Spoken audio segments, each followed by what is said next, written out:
लोग आते रहेंगे, हाँ जुड़ते रहेंगे, ज्वाइन कर लेंगे वो। हाँ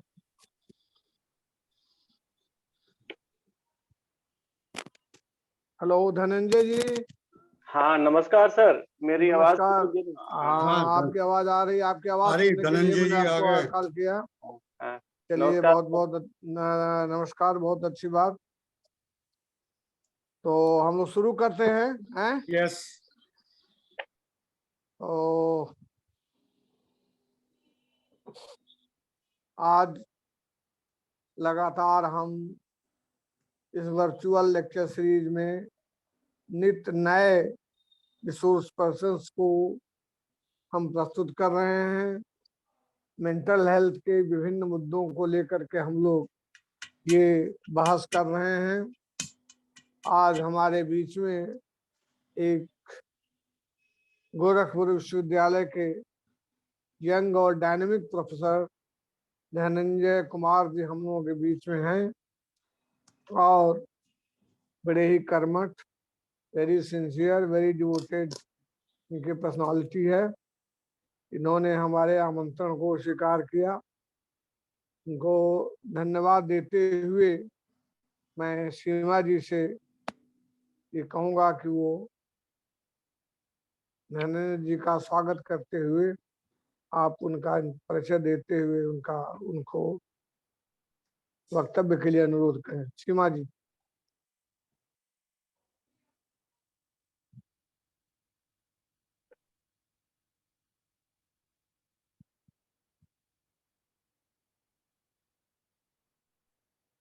हेलो सीमा जी।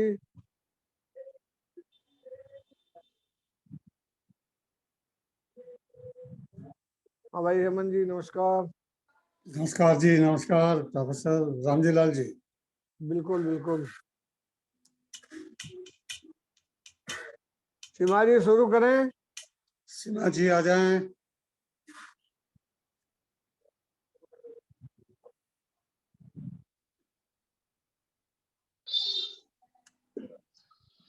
सर मेरे नेट में कुछ प्रॉब्लम हो रही है शायद। कोई बात, कुछ बोल पाएंगे आ रही बस। हाँ जी सर। हाँ सर अब ठीक है। बोलकर आगे सर आप आगे। सबको नमस्कार। नमस्कार जी, नमस्कार। नमस्कार सीमा जी। आगे हमारे रामजी जी को भी नमस्कार। दिख रहे हैं? बिल्कुल, आज तो संडे मूड में लग रही हैं आप। शुरू करें। अच्छा लग रहा है, प्रारंभ करें। तो सर इस वर्चुअल लेक्चर सीरीज में आप सबका बहुत स्वागत है। आज स्वागत है। हम सबके बीच प्रोफेसर धनंजय कुमार सर हैं, जिनका आज का विषय है mental health issues in multicultural situation, implications for counselling. मैं सर के बारे में थोड़ी सी बात करूं। मैं जब एमए पार्ट 1 में जब मैंने डिपार्टमेंट ज्वाइन किया एज पीजी स्टूडेंट, मैंने जब डिपार्टमेंट ज्वाइन किया तो उसी साल सर ने भी डिपार्टमेंट ज्वाइन किया था और हम लोग का बैच वो पहला बैच था जिसने सर से पढ़ा था। तो हम लोगों में बहुत क्रेज होता था। अच्छा, क्लिनिकल साइकोलॉजी के कुछ नए टीचर्स ने ज्वाइन किया है तो हम सबको क्लिनिकल साइकोलॉजी पढ़ना है। सर ने और राकेश पांडे सर, अनुभूति मैम ने भी साथ में ज्वाइन किया था, पर सर और राकेश पांडे सर बनारस से आए थे और क्लिनिकल साइकोलॉजी के एक्सपर्ट थे, ये हम लोग को पता था।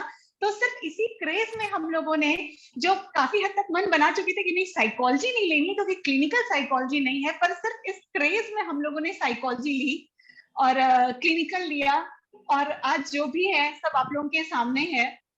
और सर की क्लास हम लोग बहुत एंजॉय करते थे और आगे बैठने का बहुत क्रेज होता था कि नहीं आगे ही बैठना है सर की क्लास में।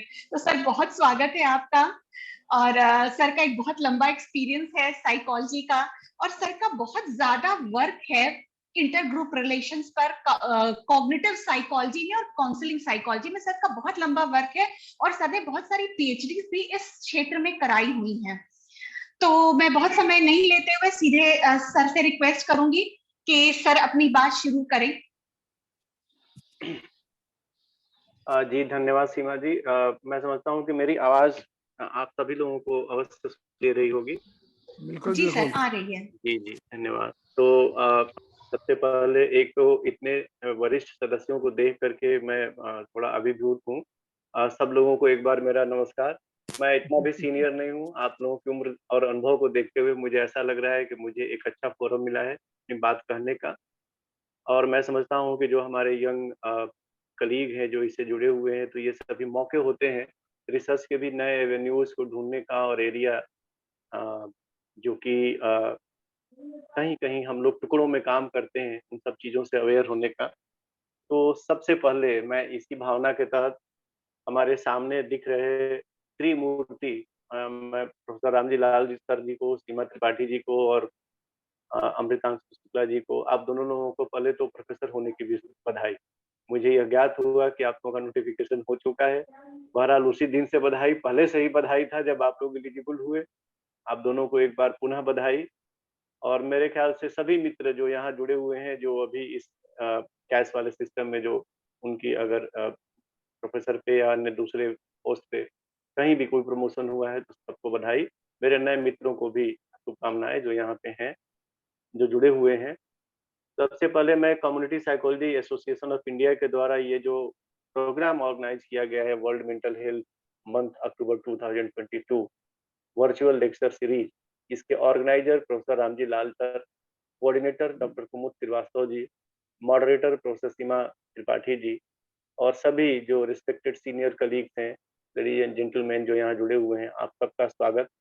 और मैं अपनी ओर से धन्यवाद ज्ञापित करना चाहूँगा ऑर्गेनाइजर, कोऑर्डिनेटर और मॉडरेटर्स का, कि उन्होंने मुझे इस योग्य समझा कि मैं इस मेंटल हेल्थ के विषय पर कुछ अपनी बात कह सकता हूँ। जब मैं ये विचार कर रहा था कि मैं किस विषय पर बातचीत करूं, तो पहले तो मैंने सोचा कि मेंटल हेल्थ पर ही ज़्यादा फोकस करूंगा। लेकिन मैंने ये देखा कि मेंटल हेल्थ पर फोकस करते हुए बहुत सारे डायमेंशंस पे चीज़ें कही जा रही थी, और यहाँ कहीं भी जा चुकी हैं। मैं थोड़े रिकॉर्डिंग देखता हूँ कभी-कभी बाद में भी। तो जो आप लोग पब्लिश करते हैं, टाइम आप सब जानते हैं, रामजी लाल सर भी जानते होंगे हम लोगों की व्यवस्थाएँ किस तरह से हम लोग करते हैं। अभी मैं बताऊँ आप लोगों को, अभी मैं बनारस के बीएचयू गेस्ट हाउस में बैठा हुआ हूँ। वहाँ से मैं ये लेक्चर जो है अपना ऑर्गेनाइज कर पा रहा हूँ। दिन भर मैंने प्रैक्टिकल लिया है, और कल मैं गोरखपुर से जब आ रहा था, तो पीईटी के एग्जामिनेशन में जिस तरह का जो दृश्य था, रात भर बैठ के ही आना पड़ा मुझे ऐसी बोगी में भी। बहरहाल, लेकिन आप सभी लोगों के जो सम्मान है, जो आप लोगों ने मुझे दिया, उसने मुझे अभी प्रेरित किया कि मैं यहाँ लगा रहूं और अपनी बात में कहूँ। तो इस भावना के तहत अपने सभी सम्मानित सदस्यों का यहाँ स्वागत करते हुए और आभार ज्ञापित करते हुए, तो मैं जो बात कह रहा था कि मैंने ये तय किया कि मैं अपने एरिया में थोड़ा रहूंगा। जो मेरा रिसर्च अब तक रहा है, करीब 7 पीएचडी मैंने मेरे अंदर में अभी सुपरवाइज हो चुकी हैं, और अभी 6 बच्चे मेरे साथ काम कर रहे हैं। तो जो पिछले 6-7 थे मैक्सिमम, जिस एरिया में मैंने सोशल कॉग्निशन में मेरी खुद अपनी पीएचडी क्रॉस कल्चरल साइकोलॉजी में रही है, और वो भी उस क्रॉस कल्चरल साइकोलॉजी में मैंने झारखंड के ट्राइब्स पर काम किया था, और एकल्चरेशन में ही काम किया था मैंने। करीब वर्षों बाद, 20-25 साल बाद, इलाहाबाद यूनिवर्सिटी की जिस टीम ने, प्रोफेसर दुर्गावंश सिन्हा सर और आरसी मिश्रा सर की जिस टीम ने, और बेरी जी ने जिस एरिया में काम किया था, मैंने कुछ टाइप्स को लेकर के उसी एरिया में एकल्चरेशन में मेरा काम था। लेकिन मैंने एकल्चरेशन के साथ सोशल कॉग्निशन में सोशल आइडेंटिटी पर्सपेक्टिव को भी जोड़ा था अपने। मेरे काम का नयापन ये था कि मैंने ताजफेल और टर्नर के सोशल आइडेंटिटी पर्सपेक्टिव को भी इस काम के साथ जोड़ा।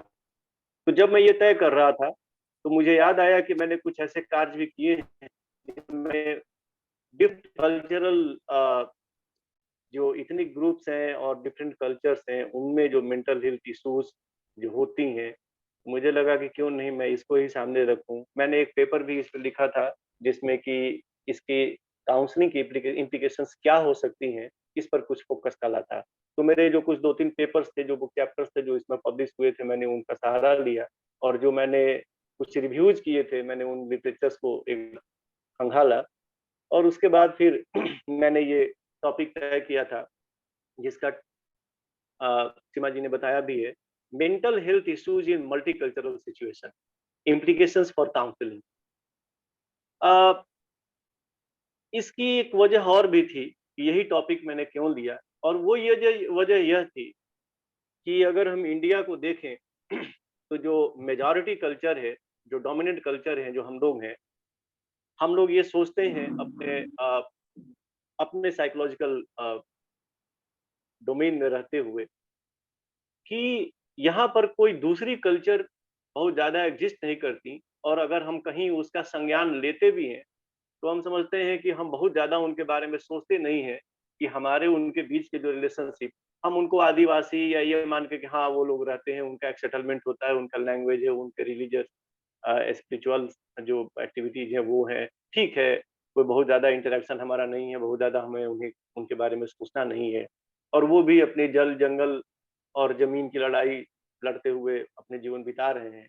तो मैं देख रहा हूँ कि एक तरह से एक ऐसा ऐसी मनोदशा में हम हैं जहां हम बहुत ज्यादा उनके बारे में सोचना नहीं चाहते। जैसे मैं एक छोटी सी घटना में लेना चाहता हूं जिसके द्वारा हम अपने इन जो हमारी सेंसिटिविटी है इन ग्रुप्स के बारे में, और मैं ये भी बताऊं कि जब मैं ये काम कर रहा था अपना, तो मुझे कुछ अनुभव हुए। जैसे मैंने कुछ एक रिव्यू देखा, इंडिया में बड़ी तेजी से जो ये इथनिक माइनॉरिटी इथनिक जो ग्रुप्स हैं और कल्चर्स हैं, ये इनका खात्मा हो रहा है।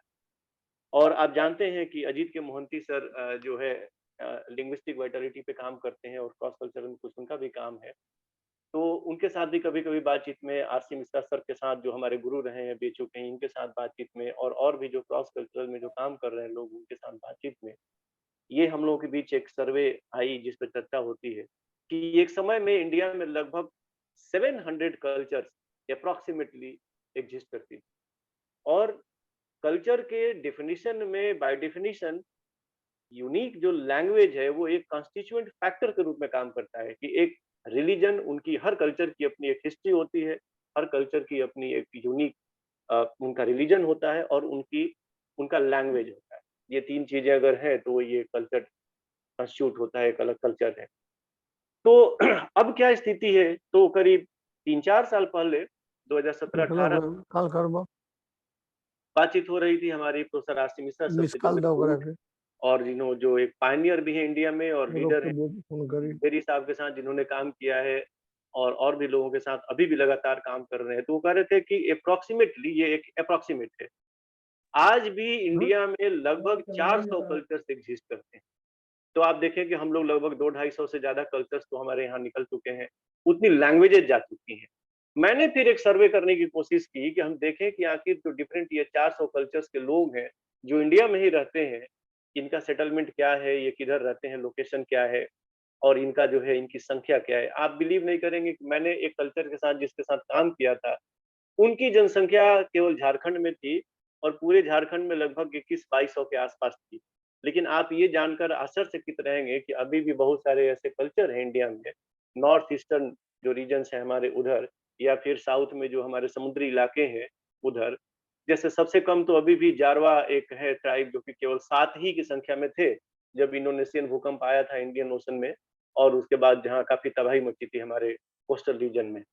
तो उस समय आप देखें कि मतलब मैंने जब सर्वे करने की कोशिश की, तो मैंने ये देखा कि हमारे जो लगभग ये कल्चर्स थे जो एग्जिस्ट करते हैं हमारे आसपास, ये सभी कल्चर्स में कुछ ऐसे भी कल्चर्स हैं जिनकी संख्या केवल 7 है, तो कुछ 20 है, कुछ 50 है, कुछ 100-150 रह गए हैं। और इस तरह से बहुत तेजी से उनका, जैसे जो अगर हम कहें कि जो प्लुरालिटी होती है नेचर में जानवरों की, या जो स्पीसीज की प्लुरालिटी है, कुछ उस तरह से जो कल्चरल प्लुरालिटी है हमारे इंडिया की जो विशेषता रही थी, वो भी बहुत तेजी से उसका भी खात्मा होता है।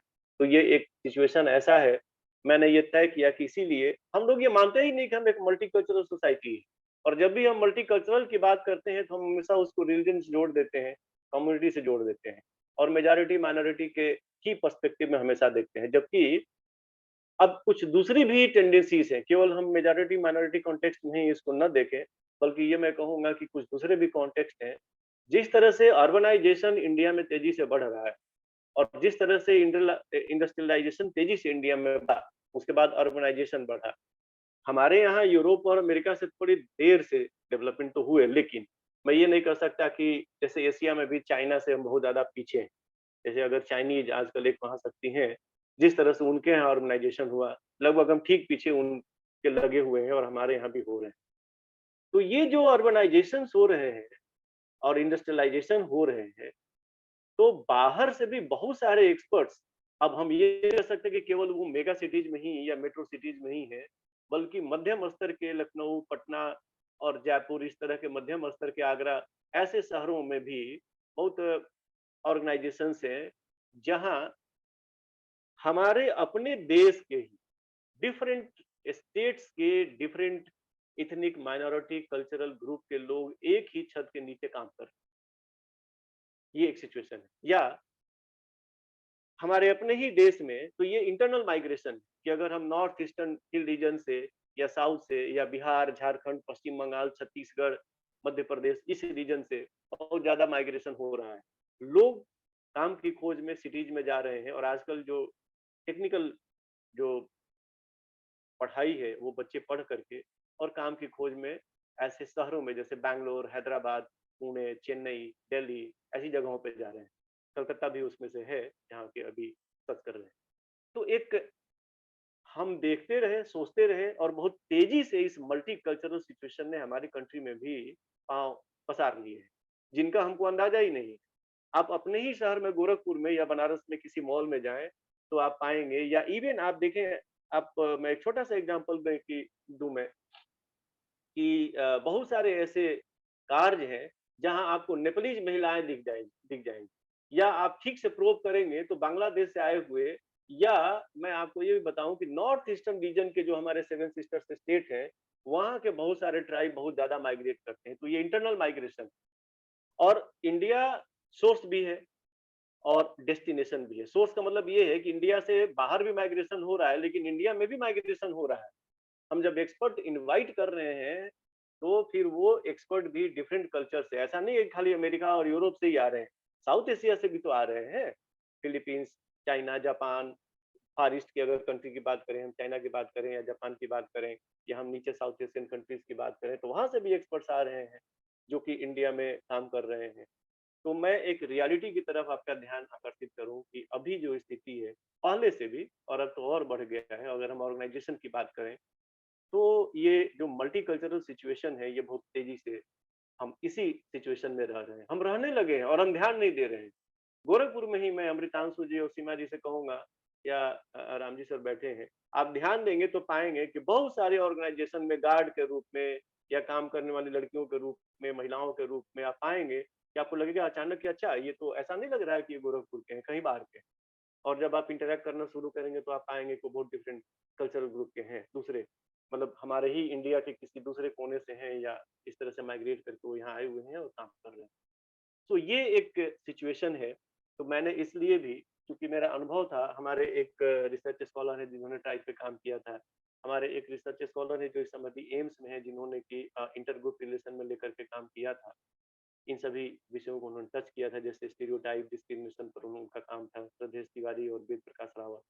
बाद में फिर मैंने चेंज किया टाइप्स पर और थोड़ा सा मैंने कैटेगरी वाइज भी कुछ काम कराए थे इन वेरिएबल्स को लेकर के। लेकिन ये जो अभी जिस पर मैं बात कर रहा हूँ, ये मेंटल हेल्थ के एस्पेक्ट को छूता था, जो कुछ मैंने रिव्यू किए थे, और इसका इम्प्लीकेशन है काउंसलिंग के लिए कि कैसे एक मल्टी कल्चरल सिचुएशन में मेंटल हेल्थ इश्यूज क्या हो सकते हैं, और उनका काउंसलिंग के लिए अगर कोई काउंसलर है तो उनका इम्प्लीकेशन क्या हो सकता है, वो कैसे उसको इम्प्लीकेट करें उन नॉलेज को।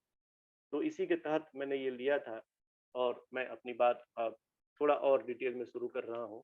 मैं आप लोगों से निवेदन करूंगा कि मैं बहुत ज़्यादा टाइम तो नहीं दूंगा, सिचुएशंस मैंने बताए हैं, लेकिन फिर भी मैं संकेत करने की कोशिश करूंगा। एक संकेत तो मैंने किया ही है कि हमारे देखते देखते हमारे ही कंट्री में कैसे जो मध्यम स्तर के या मझोले स्तर के या उससे भी छोटे जो स्तर, जैसे गोरखपुर जैसे शहर में भी किस तरह से मल्टीकल्चरल सिचुएशन स्थिति बन गई है।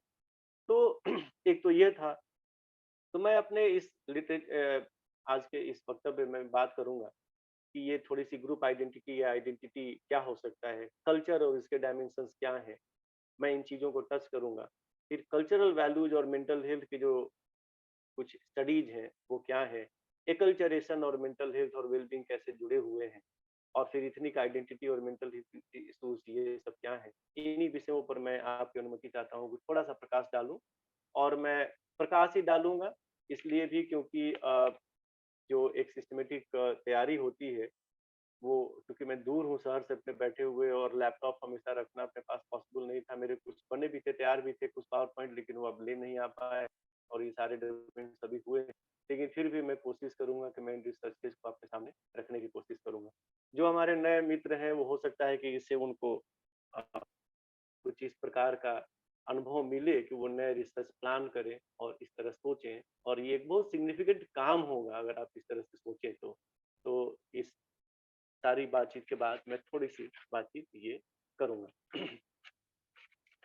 आप देखें, अगर हम प्लुरलिस्टिक सोसाइटी की बात करें, जैसा बेरी ने कहा है, तो दो तरह के ओरिएंटेशन की उन्होंने बात की बेरी साहब ने।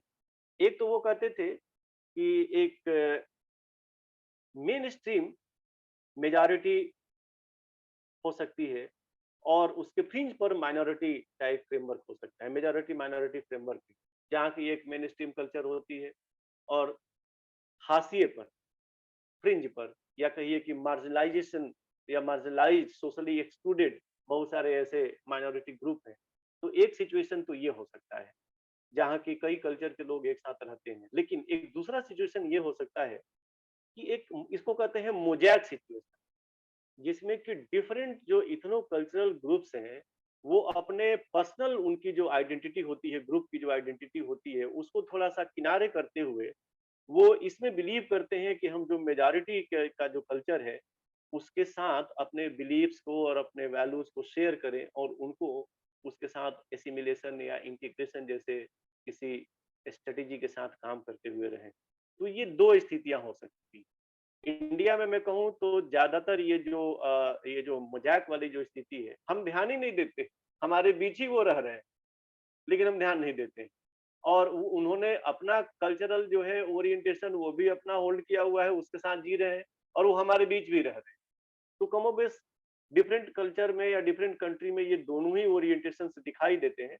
हमारे इंडिया में भी थोड़ा ये मेजॉरिटी माइनॉरिटी वाला भी है और ये मजाक वाला जो है, जैसे आप अगर चले जाएं नॉर्दर्न हिल्स में, जो हमारे सेवन सिस्टर्स हैं आसाम और उसके ऊपर, तो ये चीज जो मोजैक वाली जो मैं बात कर रहा हूँ कि डिफरेंट कल्चर के लोग एक साथ जो है, आपको छोटे छोटे अंतर पर ही दिख जाएंगे। या आप एक और पैकेट है, जब आप यहाँ आएंगे, जैसे आप जब मध्य प्रदेश की ओर बढ़ेंगे, छत्तीसगढ़, मध्य प्रदेश, पश्चिम बंगाल और बिहार और कुछ उड़ीसा के रीजन, तो आप यहाँ पर भी एक ऐसा पाएंगे जहाँ की डिफरेंट कल्चर के लोग, करीब मतलब लगभग हर स्टेट में 20 से ज्यादा कल्चर्स एग्जिस्ट कर रहे हैं। जैसे अकेले झारखंड में ही 30 से ज्यादा कल्चर्स हैं जो एग्जिस्ट कर रही हैं और रह रही हैं। तो ये मोजैक वाला सिचुएशन आपको यहाँ इंडिया में इन एरियाज में भी देखने को मिल जाएगा। थोड़ा आंध्र प्रदेश में भी आपको देखने को मिल सकता है, केरल में तो नहीं है लेकिन आंध्र प्रदेश में थोड़ा सा है। तो मैं यहाँ पे ताजफेल और टर्नर के द्वारा कही गई एक बात कहूंगा कि एक्चुअली क्या है कि इंडिविजुअल जो है उसका अपना जो आइडेंटिटी है उसको फॉर्म करने में उसके जो सोशल ग्रुप की बड़ी भूमिका होती है। वो अपनी जो सोशल आइडेंटिटी है, मैं यहाँ पे ये भी कहना चाहूंगा कि जो नॉर्थ अमेरिकी ग्रुप साइकोलॉजिस्ट है वो सेल्फ सबको ज्यादा की बातचीत करते हैं, लेकिन जो यूरोपियन साइकोलॉजिस्ट है, पर्टिकुलरली ताजफेल और उनके स्ट्रीम या उनके साथ उनके बाद काम करने वाले, इलाहाबाद विश्वविद्यालय में घोष साहब, घोष और माजिद, ये दो नाम मैं ले सकता हूँ जिन्होंने काफी उस परंपरा में काम किया था। इस मामले में एक पायनियर यूनिवर्सिटी हमारी इलाहाबाद विश्वविद्यालय रही है, उसके बाद प्रोफेसर दुर्गानंद सिन्हा साहब।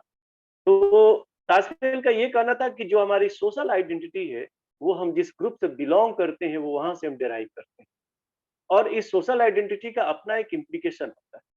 ये सोशल आइडेंटिटी जो होते हैं, ये या तो आप एक पॉजिटिव सोशल आइडेंटिटी डेवलप करेंगे या फिर आप निगेटिव सोशल आइडेंटिटी डेवलप कर सकते हैं।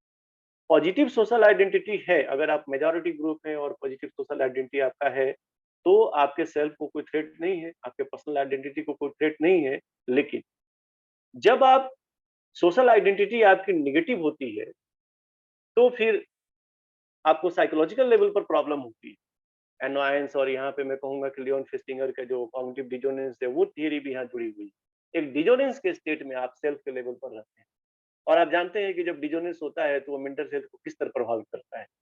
तो जो सोशल आइडेंटिटी है जब आपकी निगेटिव होती है तो आप दो तरह से बिहेव करते हैं।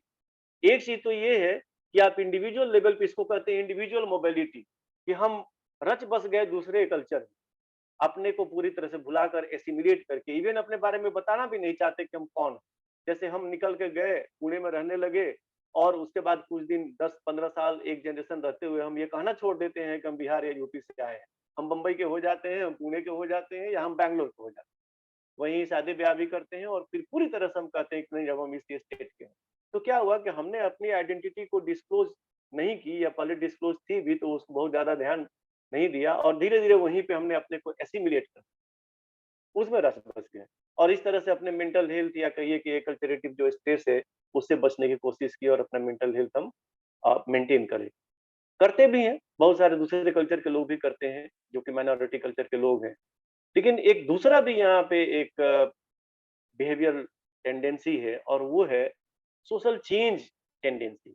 हम क्या करते हैं कि अपने ही कल्चर में हम कुछ ऐसे चेंज करने की कोशिश करते हैं जो पॉजिटिव हो, और जब वो चेंज हमारे बिहेवियर में या कहिए जब हम ग्रुप के लेवल पर चेंज इंड्यूस करते हैं तो वो हमारी सोशल आइडेंटिटी को बढ़ाती है।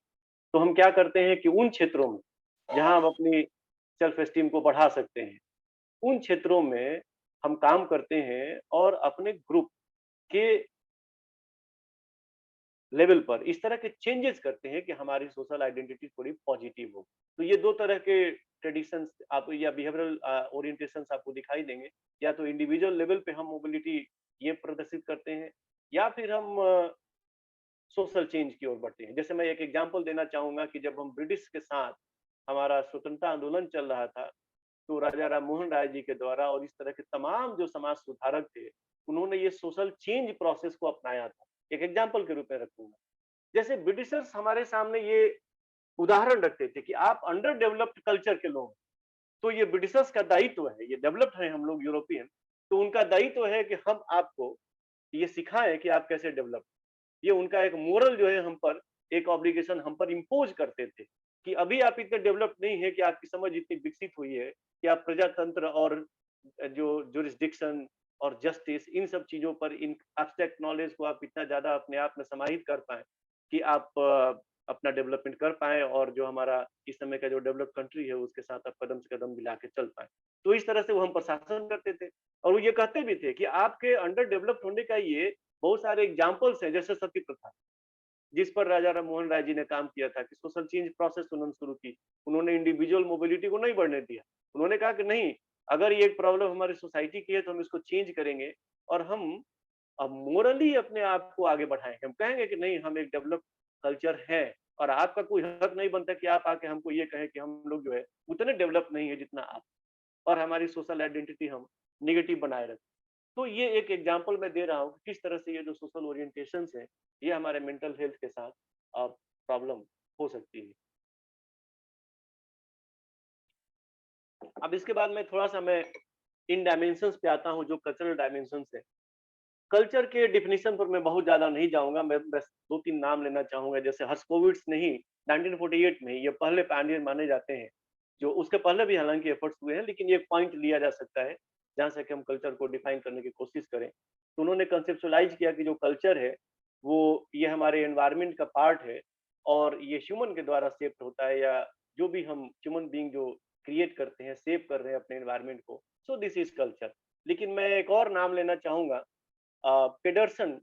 ये इस सज्जन ने, इन्होंने कुछ और भी वेरिएबल्स कल्चर में ऐड करने की कोशिश की, जैसे डेमोग्राफिक वेरिएबल्स को उन्होंने इंक्लूड किया, जैसे age, sex, place of residence, status variables जैसे सोशल, एजुकेशनल, इकोनॉमिक वेरिएबल्स, या एफिलिएशंस कि फॉर्मल या इनफॉर्मल एफिलिएशंस किस तरह के हैं, इन वेरिएबल्स को भी कल्चर में जोड़ने की कोशिश की। और इथनोग्राफिक वेरिएबल जैसे नेशनैलिटी, इथनिसिटी, लैंग्वेज, रिलीजन, इन चीजों को, इन सब चीजों को, तो आप देखें age, sex, residence, status variable, affiliations, ethnographic variable जैसे नेशनैलिटी, इथनिसिटी, लैंग्वेज, रिलीजन, इन सब को उन्होंने इस कल्चर के इस कॉन्सेप्ट में जोड़ने की कोशिश की। तो थोड़ा मैं लेता हूँ, और बाद में अगर रिसेंटली हम देखें तो जो डेवलपमेंट्स अभी हो रहे हैं, जैसे फिस्क, कितायामा, मार्कस और निस्बेत, ये 3-4 लोगों ने अलग अलग भी और एक साथ भी कई काम किए हैं। जैसे पर्टिकुलरली मार्कस और कितायामा का जो काम है, इन्होंने कल्चर को थोड़ा कॉग्निटिव साइकोलॉजी पर्सपेक्टिव में डिफाइन करने की कोशिश की है। और इनका एक बिलीफ ये था कि कल्चर जो है ये एक बिलीफ सिस्टम्स है और वैल्यू ओरिएंटेशन है, जो हमारे नॉर्म को, कस्टम्स को, प्रैक्टिस को, सोशल इंस्टीट्यूशंस को, साइकोलॉजिकल प्रोसेस को, जैसे कि लैंग्वेज या कॉग्निशन, परसेप्शन, ऑर्गेनाइजेशन, इनको अफेक्ट करता है। सो इस एक ब्रीफ कल्चरल इंट्रोडक्शन के बाद मैं ये कहना चाहूंगा कि जो ह्यूमन एग्जिस्टेंस है, इस बात पर हम लोग खास ध्यान दें कि जो ह्यूमन एग्जिस्टेंस है, ये थॉट्स में, वैल्यूज में, बिहेवियर्स में, एटीट्यूड्स में यहाँ पर रिफ्लेक्ट होता है। और अगर हम लार्जर कम्युनिटी या सोसाइटी या सिविलाइजेशंस के पर्सपेक्टिव में या उनके एक गेस्टाल्ट के पर्सपेक्टिव में इन चीजों को, ह्यूमन एग्जिस्टेंस को समझने की कोशिश नहीं करेंगे, तो फिर मैं समझूंगा, मैं समझता हूँ कि हमारी अमृतांशु जी से बातचीत इस पर होती रहती है, हम लोग डिस्कस करते रहते हैं, तो मैं समझूंगा कि ये कहीं ना कहीं एक एकांगी, एक तरह से एक्सप्लेनेशन करने की हम कोशिश करेंगे और अपने गेस्टाल्ट में चीजें हम इंटरप्रेट करने की कोशिश नहीं करेंगे। तो ये जिस्ट है, मैं ये कहना चाहूंगा कि क्यों कल्चर को हम इंक्लूड करें, मेंटल हेल्थ के हम जब इन्वेस्टिगेशन करें तो हम क्यों कल्चर को उसमें ले आए वहां पे। तो अगर आप एक किसी इंडिविजुअल को समझने की कोशिश कर रहे हैं, उसके मेंटल हेल्थ को समझने की कोशिश कर रहे हैं, तो आपको फिर उसके सोशल आइडेंटिटी, उसकी इथनिक आइडेंटिटी, उसके कल्चरल बैकग्राउंड और इन पूरे वेरिएबल्स में उसको समझने की कोशिश करनी होगी। अगर आप ऐसा नहीं कर रहे हैं, तो फिर मैं समझता हूँ कि उसके मेंटल हेल्थ को समझने की जब हम कोशिश करेंगे या काउंसलिंग के दौरान ही जब हम उस इंडिविजुअल को समझने की कोशिश करेंगे, तो मैं समझता हूँ कि ये बहुत ही ज्यादा एक बेहतर पोजीशन नहीं होगी।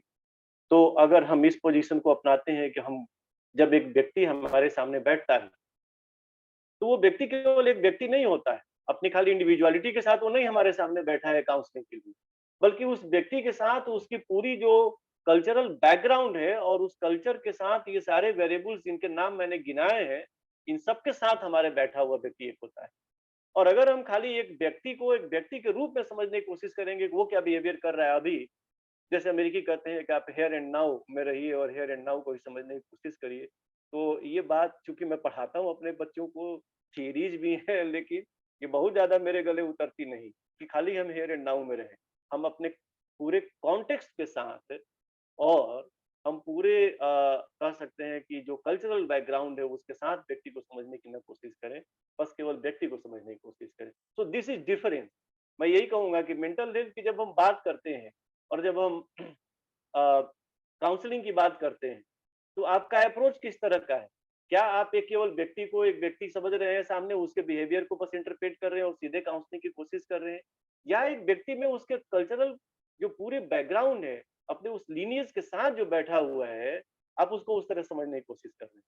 और अगर आप ऐसा नहीं कर रहे हैं, तो मैं कहूंगा अपने सभी मित्रों से जो मेंटल हेल्थ के प्रोफेशन में हैं और जो काउंसलिंग एक्टिविटी कर रहे हैं, आजकल एक मल्टी कल्चरल काउंसलिंग कॉम्पिटेंसी, यह भी जो है वर्ड काफी तेजी से प्रचलित हो रहा है, और मैंने इस पर भी लिखा हुआ है, अगर आप कहेंगे तो मैं भेज भी दूंगा कभी। तो मैं अब यहाँ से ये बात करने जा रहा हूँ कि क्या कुछ स्टडीज हुई हैं, तो मैं थोड़ा सा साइड करने की कोशिश करूंगा कि हाँ, ऐसी स्टडीज हुई हैं जो कल्चरल वैल्यूज और मेंटल हेल्थ को लेकर के की गई हैं।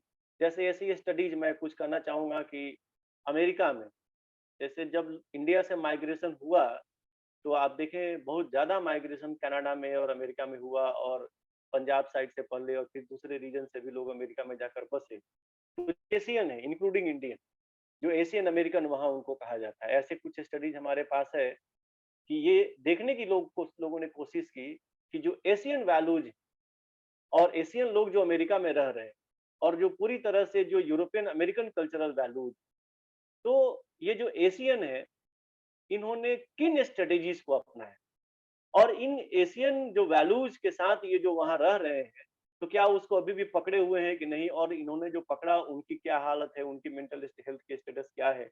ऐसे कुछ चीजों पर प्रकाश डालने लायक ऐसी स्टडीज हैं जो मेरे पास है। जैसे किम और एटकिंसन और यांग की एक स्टडी है 1999 की, ये एक सिंपल डिफरेंस है। श्यू एंड श्यू की भी है 2003 की, ये एक स्टडी मेरे सामने है, जिसमें इन सबों ने ये बताया कि जो इंडियन या कहिए कि एशियन जो कल्चरल वैल्यूज हैं, ये कैरेक्टराइज होते हैं collectivism, conformity to norms and emotional restraint, hierarchical family structure, humility जो विनम्रता है, and maintenance of interpersonal harmony. ये मेजर कैरेक्टरिस्टिक्स हैं हमारे एशियन कल्चरल के। जबकि जो यूरोपियन अमेरिकन कल्चरल वैल्यूज है, यहाँ पे इंडिविजुअलिज्म को बढ़ावा दिया जाता है। Autonomy, future orientation and mastery of the environment, ये कल्चरल वैल्यूज उनके हैं जो जिसकी बात हम करते हैं, मास्टरी ऑफ द एनवायरनमेंट की और फ्यूचर ओरिएंटेशन की।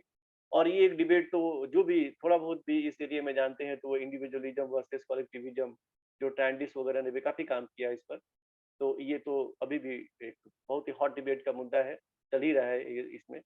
तो ऐसी स्टडीज लेकर की गई हैं कि जो एशियन हैं उनके जो अपने कल्चरल वैल्यूज हैं और बिलीफ्स हैं वो कितना ज्यादा मददगार होता है। मैं बहुत ही पर्टिकुलर नहीं होना चाहता हूँ, लेकिन मैं ये बताना चाहूंगा कि जो भी ये स्टडीज हैं वो सजेस्ट कर रही हैं कि जब लोगों ने अपने कल्चरल बिलीफ्स को भी ध्यान में रखा, बजाय कि पूरी तरह से अंधानुकरण करें और हम जो दूसरे जैसे यूरोपियन अमेरिकन कल्चर को पूरी तरह से अपना लें, तो इन दोनों ही स्थितियों में जो हमारे अपने कल्चरल बिलीफ्स थे, जब हमने उसको फॉलो किया, तो मेंटल हेल्थ के लेवल पर एक पॉजिटिव साइड दिखाई देता है एशियन जो कल्चरल वैल्यूज हैं उनके साथ, फैमिली के लेवल पे, वेलबींग के लेवल पे, मेंटल हेल्थ के लेवल पर, और इवन कई उनके बिहेवियर में कि जैसे वो अप्रोच करते हैं कि नहीं काउंसलर। एक खास बिहेवियर ये है कि जो अमेरिकी लोग हैं वो काउंसलर्स को बहुत ज्यादा अप्रोच करते हैं और छोटी मोटी समस्याओं के लिए भी वो काउंसलर के पास जाना पसंद करते हैं। लेकिन जो एशियन सोसाइटी के लोग हैं वो बहुत ज्यादा, हालांकि उनका पॉजिटिव एटीट्यूड होता है, व्यक्ति के एक कल्चरल कॉन्टेक्स्ट में रहने के नाते एक व्यक्ति के रूप में काउंसलर के प्रति वो असम्मान नहीं जाहिर करते, लेकिन वो अपने फैमिली में ज्यादा बिलीव करते हैं, अपने फैमिली के लेवल पे टॉक करते हैं, अपने पूर्वजों से टॉक करते हैं और आपस में अपने फैमिली के लेवल पे इन चीजों को ज्यादा काउंसलिंग करने की कोशिश करते हैं। और एक रिस्ट्रेंट ये दिखाई देता है, ये एक ऐसा निषेधात्मक व्यवहार की जल्दी बहुत काउंसलर के पास नहीं जाते हैं कि अपने हर बिहेवियर के लिए हम काउंसलर के पास जाए। तो ये एक फाइंडिंग थी जो कि 2000 के बाद की स्टडी है, 2003, 2004, 2005 में ये सारी स्टडीज हुई हैं जो ये फाइंडिंग थी। इवन अगर इसमें हम कहें कि एकल्चरेशन के भी जो स्टडीज हैं जो बेरी और उनकी टीम के लोगों ने किया था, तो ये जो 4 उनकी स्ट्रेटेजीज है, एकल्चरेटिव स्ट्रेटेजी जिसको हम कहते हैं, इंटीग्रेशन या एसिमिलेशन या मार्जिनलाइजेशन या जो इसके एक और चौथा भी है, तो उसमें सबसे बेस्ट देखा गया ये कि मेंटल हेल्थ सबसे बढ़िया जो प्रेडिक्ट करता है जो स्ट्रेटेजी वो है इंटीग्रेशन। अब इस इंटीग्रेशन में हम करते क्या है, इस इंटीग्रेशन में हम ये करते हैं कि हम अपने कल्चरल बिलीफ्स को भी छोड़े नहीं होते हैं, उनको भी हम अभाव देते हैं या कहिए कि मतलब उनको भी हम अपने उसमें रखते हैं। और हम जो दूसरे कल्चर में, जैसे हमने एकल्चरेट किया मान लीजिए दूसरी कंट्री में, कनाडा में, अमेरिका में, फर्स्ट हैंड कांटेक्ट जरूरी होता है एकल्चरेशन के लिए, तो हम वहां गए, तो फिर जो भी चेंजेज हुए तो थोड़ा बहुत तो चेंजेज होंगे और एकल्चरेटिव स्ट्रेस होगा तो एडजस्टमेंट की प्रॉब्लम आएगी। लेकिन जब इंटीग्रेशन का जो ये स्ट्रेटेजी है, जब इसको फॉलो किया गया कि हम अपना भी मान रहे हैं और उनको भी वैल्यू दे रहे हैं और उनको हम सम्मान की नजर से देख रहे हैं क्योंकि हम वहां गए हैं, तो उनके कल्चरल वैल्यूज को भी हम थोड़ा बहुत अडॉप्ट कर रहे हैं, लेकिन अपना वाला छोड़े नहीं, इस भाव में जब हम रह रहे हैं तो ये एक बेहतर प्रिडिक्टर है मेंटल हेल्थ का और वेलबींग का। और मेरे ख्याल से आप दर्जनों स्टडीज ऐसी यहाँ पर पा सकते हैं कि किस तरह से मेंटल हेल्थ और वेलबींग ऐसी स्ट्रेटजीज को जो कि एकल्चरेशन में जब हम फॉलो करेंगे तो हम पा सकते हैं। कुछ स्पेसिफिक भी मैं थोड़ा होना चाहूंगा यहाँ पर, जैसे बहुत सारी स्टडीज जैसे इस कल्चर शॉक को लेकर के, जो एकल्चरेशन में कल्चर शॉक और एकल्चरेटिव स्ट्रेस की बात की जाती है, तो की गई है कई कंट्री में।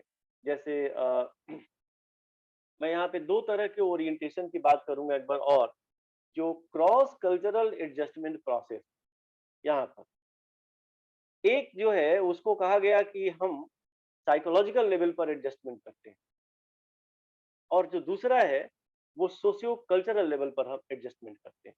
जैसे इसमें एंडरसन, वार्ड, कैनेडी, बहुत सारे ऐसे हैं लोग जिन्होंने इसमें काम किया है।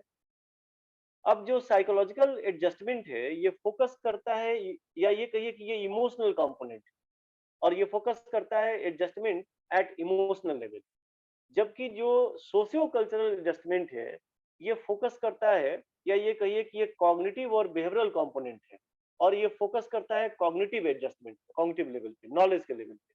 कि हम कैसे नॉलेज के लेवल पे एडजस्टमेंट करने की कोशिश कर रहे हैं। जैसे अपने नॉलेज में हम स्कीमा डेवलप कर रहे हैं कि हमको क्या करना चाहिए, कैसे करना चाहिए, हम एटीट्यूड्स ऐसे डेवलप करें, या हम प्रीजुडिसेस न डेवलप करें, या ऐसे स्टीरियोटाइप्स न डेवलप करें जो निगेटिव हो। तो हम कॉग्निटिव लेवल पर भी नॉलेज के स्ट्रक्चर्स डेवलप कर रहे हैं, और हम अफेक्ट के लेवल पर भी हम एडजस्ट करने की कोशिश कर रहे हैं। तो जो साइकोलॉजिकल एडजस्टमेंट है ये एक अफेक्टिव कंपोनेंट है, जबकि जो सोशियो कल्चरल एडजस्टमेंट है ये कॉग्निटिव कंपोनेंट ज्यादा है, बिहेवियरल कंपोनेंट ज्यादा है। अब इस सोशियो कल्चरल एडजस्टमेंट में इंडिविजुअल ये लर्न करते हैं to understand their environment in a better and increase their ability to function within the new cultural context. एक नए कल्चरल कॉन्टेक्स्ट में हम कैसे जो है ज्यादा तेजी से ये सीखे कि हम यहाँ सरवाइव करें, एग्जिस्ट करें, और हम अपना मेंटल हेल्थ बनाए रखें, इस कल्चर शॉक से उबरें, और हम अपना वेलबींग ठीक रखें। जैसे बेरी ने कहा कि ये जो दोनों जो एडजस्टमेंट होते हैं, मेरे कहने का मतलब है कि ये जो जिन दोनों की बात मैंने भी की है, साइकोलॉजिकल एडजस्टमेंट और इमोशनल कंपोनेंट या सोशियो कल्चरल एडजस्टमेंट, तो बेरी की जो स्टडीज है वो ये सजेस्ट करती हैं कि जो ये दोनों एडजस्टमेंट है इनके डिफरेंट टाइम कोर्स और डिफरेंट प्रेडिक्टर्स होते हैं। भाई कई ऐसे प्रेडिक्टर्स हो सकते हैं या वेरिएबल हो सकते हैं जो साइकोलॉजिकल एडजस्टमेंट को प्रेडिक्ट कर रहे हैं, और लेकिन कुछ दूसरे सेट ऑफ वेरिएबल्स हो सकते हैं जो सोशियो कल्चरल एडजस्टमेंट को प्रेडिक्ट कर रहे हैं। जैसे कुछ बात मैं करना चाहूंगा कि जो साइकोलॉजिकल एडजस्टमेंट है ये ज्यादा वेरिएबल होता है टाइम के साथ, इसमें वेरिएबिलिटी बहुत ज्यादा दिखाई देती है, बहुत ज्यादा आप देख सकते हैं कि जो इंडिविजुअल डिफरेंस यहाँ पे होगी और वेरिएबिलिटी होगी टाइम के साथ, and can be predicted by personality variable.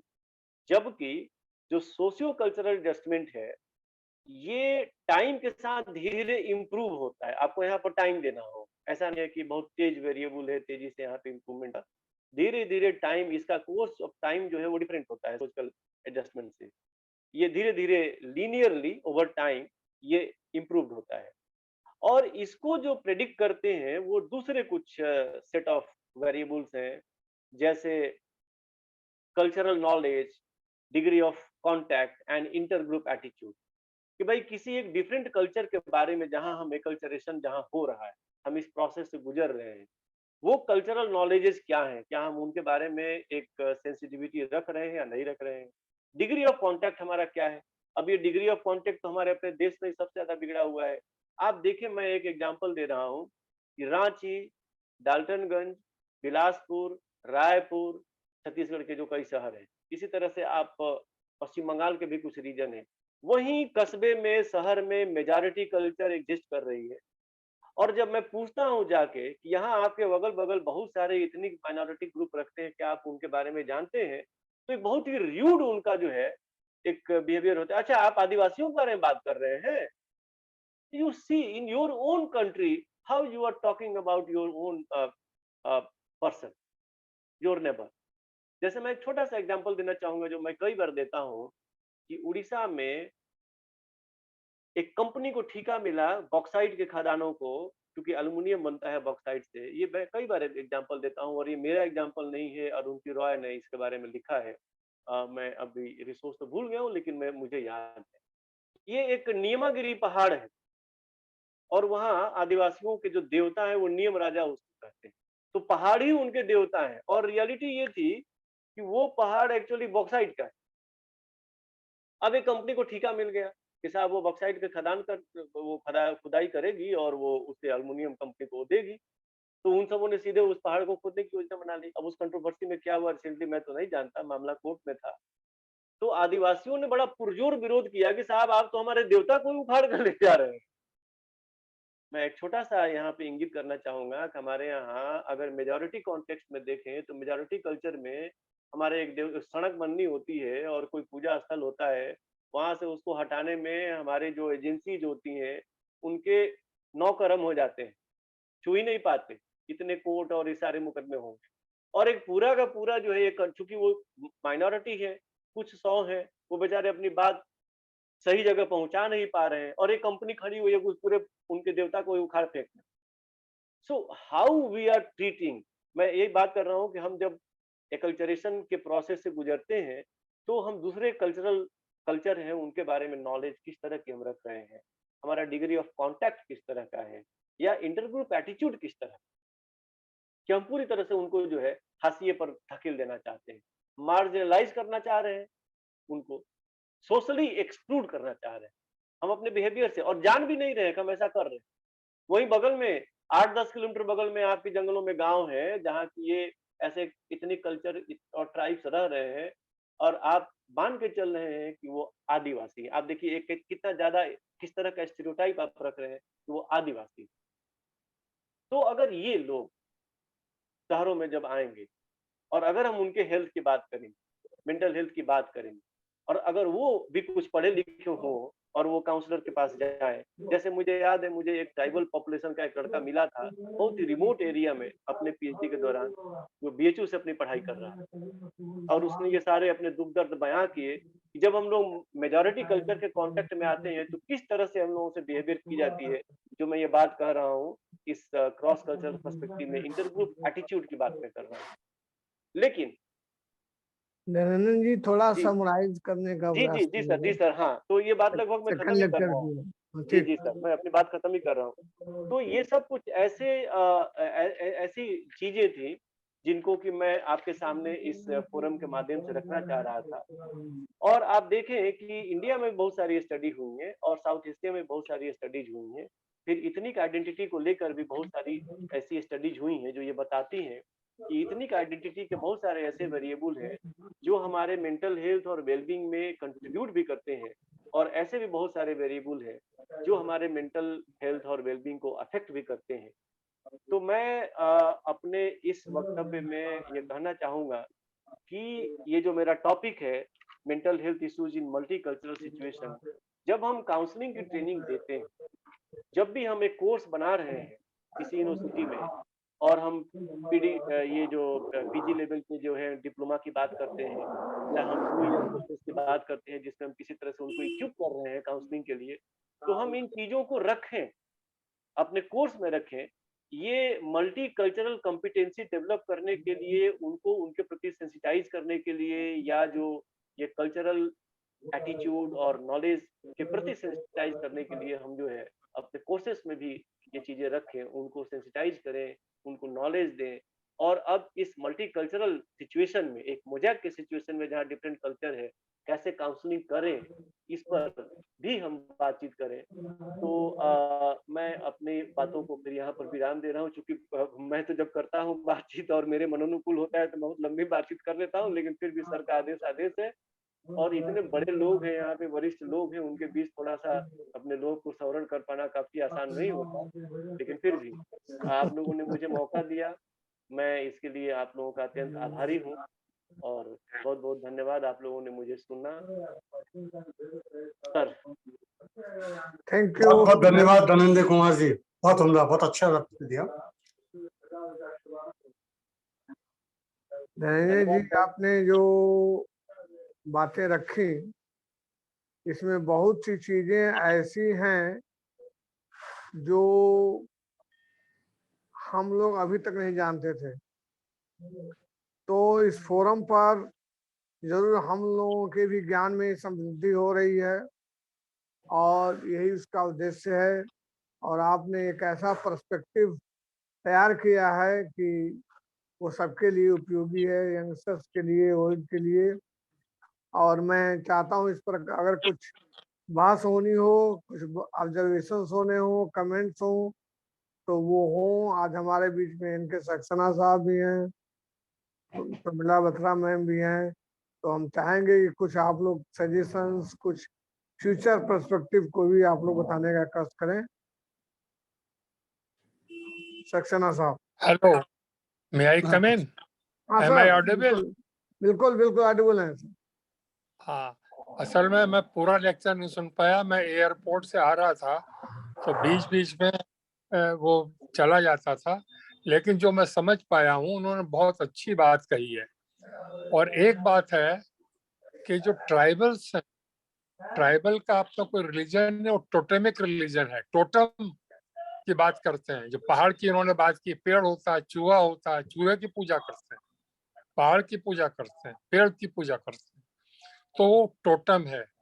और एक चीज मैं बताना चाहूंगा कि सिगमंड फ्रायड ने जो पहली किताब लिखी थी साइको एनालिस्ट होने के बहुत पहले, उस किताब का नाम था totem and taboo. Right sir. और उसमें जो फर्स्ट आर्टिकल था उनका वो था द ऑर्डर ऑफ इंसेस्ट। तो ये बात है कि टोटम की बात की है धनंजय जी ने, बहुत अच्छी बात कही है। और यहाँ पे एक भी कहूंगा कि जो हमारे विलियम वुंट थे, उन्होंने भी जो पहली किताब लिखी थी 4 वॉल्यूम वर्क था एक्सपेरिमेंटल साइकोलॉजी की लैब, तो उन्होंने 1879 में स्टेब्लिश की थी। ये 1860 के आसपास उन्होंने एलिमेंट्स द फोक साइकोलॉजी, और फोक साइकोलॉजी में उन्होंने ट्राइबल कल्चर की बात की थी। तो हमारे जो मनोविज्ञान में जो प्रारंभ हुआ है, चाहे साइकोएनालिसिस हो चाहे एक्सपेरिमेंटल साइकोलॉजी हो, वो कल्चरल साइकोलॉजी से डेवलप हुई है। और एक चीज आपने जो सोशल आइडेंटिटी की बात कही थी, बहुत अच्छी बात है। एक्लचरेशन और कल्चरल एसिमिलेशन ये दो अलग चीजें हैं। कल्चरल एसिमिलेशन में एक कल्चर दूसरे कल्चर में आत्मसात कर लेता है, और कल्चर जो एक्लचरेशन होता है उसमें दोनों कल्चर एक दूसरे की जो पहनावा लेते हैं। लेकिन ऑकबर्न ने एक बार कहा था कि देयर इज कल्चरल लैग, एक कल्चरल लैग का कंसेप्ट दिया था, और उस कंसेप्ट में ये था कि हमारा जो मटेरियल कल्चर है वो ज्यादा स्पीड से बदलता है, और जो नॉन मटेरियल कल्चर जिसमें हमारे वैल्यूज बिलीफ से शामिल है, इनमें देर होती है। तो मटेरियल कल्चर और नॉन मटेरियल कल्चर की बात हम समझते हैं कि रिलेवेंट है, लेकिन चूंकि आपने इसको मेंटल हेल्थ के पॉइंट ऑफ से लिया है, बहुत अच्छी बात कही है।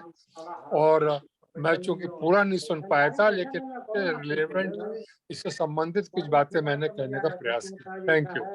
बहुत अच्छा sir, thank you very much sir. I think Shukla ji. धन्यवाद सर। सर अमृतांशु सर हमारे साथ जुड़े हुए, सर का भी इंटरग्रुप रिलेशन पे बहुत काम है, तो मैं सर से चाहूंगी कुछ अपना भी ऑब्जर्वेशन दें।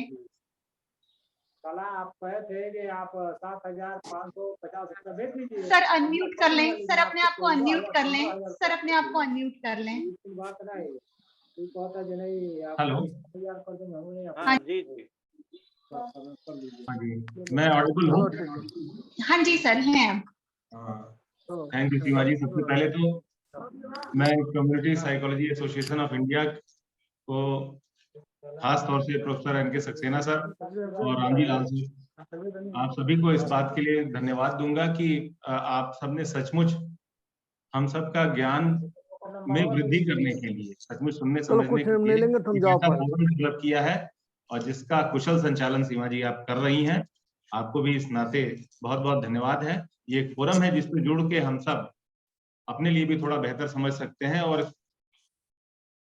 सक्सेना सर का तो मैं इसलिए भी आभारी हूं कि 88 की अवस्था में आके कुशीनगर हम सबके इनविटेशन पे देर रात तक सफर करना, फिर अगले दिन देर रात को पहुंचना, ये सब सारा पेन लेते हुए फिर हम सबके बीच में आए और वो इनलाइटनमेंट दिया हम सभी को, जिसकी हम सबको बेहद जरूरत थी। उस पॉजिटिव पेरेंटिंग की बात थी जो बेहद जरूरी है, कम से कम हम सब आयु वर्ग के लोगों के लिए। आज के इस लेक्चर के संदर्भ में प्रोफेसर धनंजय जी को मैं बड़े ध्यान से सुन रहा था, और वाकई मुझे निश्चित रूप से मजा आया। इंटरग्रुप रिलेशन पे जो पढ़ाई हुई, थोड़ी बहुत मैंने भी दिल्ली विश्वविद्यालय में अध्ययन के दौरान, चूंकि इंटरग्रुप रिलेशंस पे ही मैंने काम किया था, घोष सर का जिक्र कर रहे थे, तो ब्रूटा साहब हमें बार बार भेजते रहते थे कि नहीं जाओ दिल्ली यूनिवर्सिटी में, तो तुम अपनी यहाँ की लाइब्रेरीज का यूज कर ही रहे हो, लेकिन इलाहाबाद जाके प्रोफेसर आसिफ त्रिपाठी से, घोष साहब से तुमको मिलते रहना चाहिए। तो बार बार वो जबरदस्ती मुझे भेजते थे कि उनसे तुम्हें कुछ इनसाइट्स डेवलप होंगी। एक लंबा चौड़ा, अभी चूंकि एक और लेक्चर संभवतः होना होगा तो उस पर बातें करने के लिए कभी और अवसर होगा, लेकिन एक विशेष बात जो प्रोफेसर धनंजय जी की बात से सचमुच मुझे जरूरी लगी, जो बतानी बेहद जरूरी थी, जो उन्होंने हाईलाइट भी किया, कि क्लिनिक, जब हम मेंटल हेल्थ की बात करते हैं और मेंटल हेल्थ को बेटर करना चाहते हैं लोगों के कम्युनिटी लेवल पे, तो ये बेहद जरूरी है कि उनका जो जिन भी व्यक्तियों के लिए हम मेंटल हेल्थ की बात कर रहे हैं, उनके जो कल्चरल रूट्स हैं उनसे अलग करके हम ऐसा नहीं कर पाएंगे। उनका संज्ञान लेना मेरे लिए, हम सबके लिए बहुत जरूरी है। जब भी साइकोलॉजी की कम्युनिटी ऐसा करने चले तो उनके कल्चरल रूट्स को इग्नोर ना करे, अदरवाइज आप मेंटल हेल्थ का अच्छा इंटरवेंशन नहीं कर सकते हैं। और इस बात को सिंप्लीफाई करते हुए जिसको सुधीर कक्कर ने समंश मिस्टिक्स एंड डॉक्टर्स में बहुत अच्छे ढंग से बात रखी है, लेकिन एक छोटे से फिल्म के नोट के जरिए मैं रखूंगा, जिसकी जिक्र मैंने पहले कभी किया भी होगा। भूल भुलैया फिल्म में आई थी, उसमें अक्षय कुमार एक बड़ा साइकेट्रिस्ट होता है और एक दूसरा एक टीवी का ही एक बड़ा आर्टिस्ट है, नाम उनका इस समय नहीं ध्यान आ रहा है, वो उसमें तांत्रिक की भूमिका में होता है।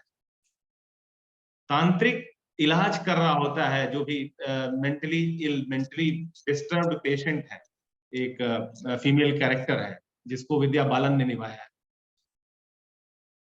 अक्षय कुमार को जब पता चलता है एज ए साइकेट्रिस्ट, उसको बुलाया जाता है, तो तांत्रिक को जब पता चलता है कि नहीं अक्षय कुमार को बुलाया जा रहा है, तो मना करते हैं कि नहीं, अब उन्हें बुलाया जा रहा है तो मेरी जरूरत नहीं है।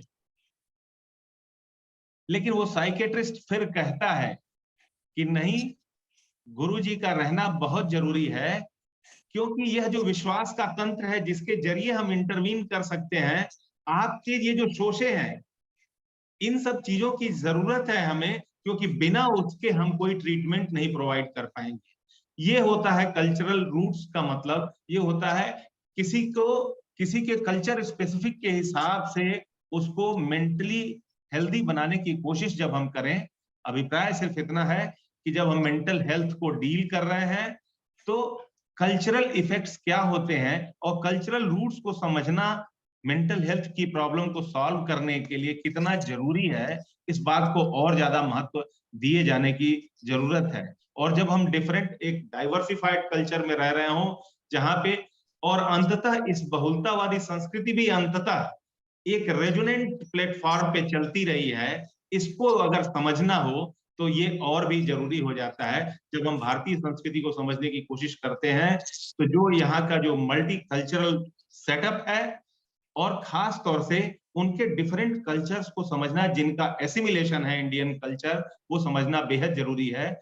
और जब मेंटल हेल्थ को एड्रेस करें तो उस कल्चरल रूट्स को समझना बेहद जरूरी है। इन्हीं चीजों के साथ ये कुछ ऑब्जर्वेशंस थे, बातें बहुत सारी दिमाग में आ रही हैं। जब सोशल आइडेंटिटी की बात होती है, ताजफिल की बात होती है, आज उसको रिविजिट करने की जैसी जरूरत है। लंबी चौड़ी बातें हैं, कभी कोई और प्लेटफॉर्म होगा। प्रोफेसर धनंजय जी को सुनना सचमुच बहुत अच्छा लगा। कुछ चीजें हमको सुनने, समझने, सीखने को भी मिली हैं। और ऐसे बड़े जो एकेडमिशियंस हैं उनको सुनने का जो platform professor Ramji Lal sir ने तो मुझे वाकई पढ़ाया है यूजी लेवल पे ही, उसी कुशीनगर में जहाँ पे मैं अभी मास्टर हूँ। तो शुरुआत ही उनसे हुई थी। Community psychology association of India के इस फोरम में प्रोफेसर प्रमिला बत्रा मैम हैं। आपको पूरी तरह से कभी सुनने का अवसर, लेकिन मैं जरूर सुनना चाहूंगा। अगर कोई नेक्स्ट लेक्चर होगा तो सक्सेना सर को तो हम सब बीच बीच में सुनते रहते हैं, और खास तौर से इसका जितना सुंदर संयोजन डॉक्टर सीमा त्रिपाठी जी ने, हम सब के डिपार्टमेंट की प्रोफेसर हैं, अच्छे से कर रही हैं। सचमुच ये सब आगे के लिए, और मैं तो रामजी लाल सर से इसीलिए कह रहा था कि इसकी रिकॉर्डिंग अवेलेबल होनी चाहिए, ताकि हम सबके पास एक ई लाइब्रेरी होगी, लोगों के बीच में हम सब पहुंचा सकें, और रियल पॉपुलेशन, जिन पॉपुलेशन को डील किए जाने की जरूरत है, वहां तक हम पहुंच के कोई कोशिश, छोटा सा सार्थक प्रयास करें। ये बहुत जरूरी है। इस एकेडमिक डिस्कशन से बाहर आके भी हम छोटा छोटा रोल प्ले कर सकते हैं, और गोरखपुर के लेवल पे हम सब ये प्लानिंग कर भी रहे हैं, अभी आगे शायद इम्प्लीमेंट हो पाए। बहुत बहुत धन्यवाद professor Dhananjay Kumar ji, professor Ramji Lal sir और doctor Seema Tripathi ji. Thank you very much to all of you. Seema ji, मैं 30-40 सेकंड्स लूंगी ओनली। सबसे पहले धनंजय आपका धन्यवाद, it was very informative. Sir ने ऊपर सोने पे सुहागा कर दिया, शुक्ला जी ने और कर दिया। मेरी रिक्वेस्ट सिर्फ ये है, मैं कोई अपना प्रोपेगेंडा नहीं कर रही, पर जो सारी बातें इन्होंने कही हैं वो बातें तो मैंने नहीं कही, लेकिन इस इशू पर मैंने एक 2-2.5 पन्ने का आर्टिकल लिखा है जो इंडियन अर्लियर स्टडीज का ऑन दिस इशू सारा कलेक्शन है, वो आपको ग्लेडिंग की बुक में मिल जाएगा। जो स्टूडेंट्स हमारे इसको देखकर समझना चाहें, जैसे भारत में फॉर एग्जांपल गुरु शिष्य परंपरा भी काउंसलिंग में अपनाई जाती है, एंड मेनी मोर थिंग्स, वो मैं अभी उस पर नहीं जाऊंगी। पर आप ग्लेडिंग की किताब है professor Promila Batra, Gladding and Promila Batra, counselling a comprehensive profession, आप वो रेकमेंड कर सकते हैं।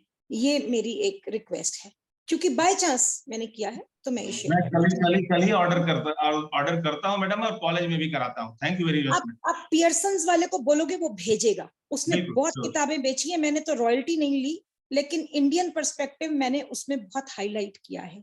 मुझे भी पढ़ने का मौका मिला, तो वो आप कर सकते हैं यदि आप चाहें। उसमें ये सब चीजें आपको मिलती हैं। Definitely tomorrow itself. Thank you जी, बहुत अच्छा आपने कहा धनंजय जी, धन्यवाद। Thank you for the opportunity Seema ji. Sorry late हो रहा है, पर मैं बताना चाहती थी। नहीं ma'am, thank you so much. ये हम सबके लिए भी एक बहुत अच्छी इन्फॉर्मेशन आपने दी है, और हम लोग जरूर कोशिश करेंगे कि लाइब्रेरी में इस बुक को मंगाएं। बहुत धन्यवाद धनंजय सर। और कल्चर से रिलेटेड छोटी छोटी बातें जो हम मिस कर जाते हैं, जैसे बिलीफ सिस्टम। सही बात है, हमारी कल्चर से ही हमारा बिलीफ सिस्टम डेवलप होता है, और वो बिलीफ सिस्टम ओवरऑल हमारे एडजस्टमेंट को प्रभावित कर रहा होता है। पर जब as a counsellor, as a psychologist हम बात कर रहे होते हैं, तो हम उस बिलीफ सिस्टम तक पहुंचने की कोशिश ही नहीं करते हैं, उस कल्चर तक पहुंचने की कोशिश ही नहीं करते जहां से वो बिलीफ सिस्टम पैदा हुआ है।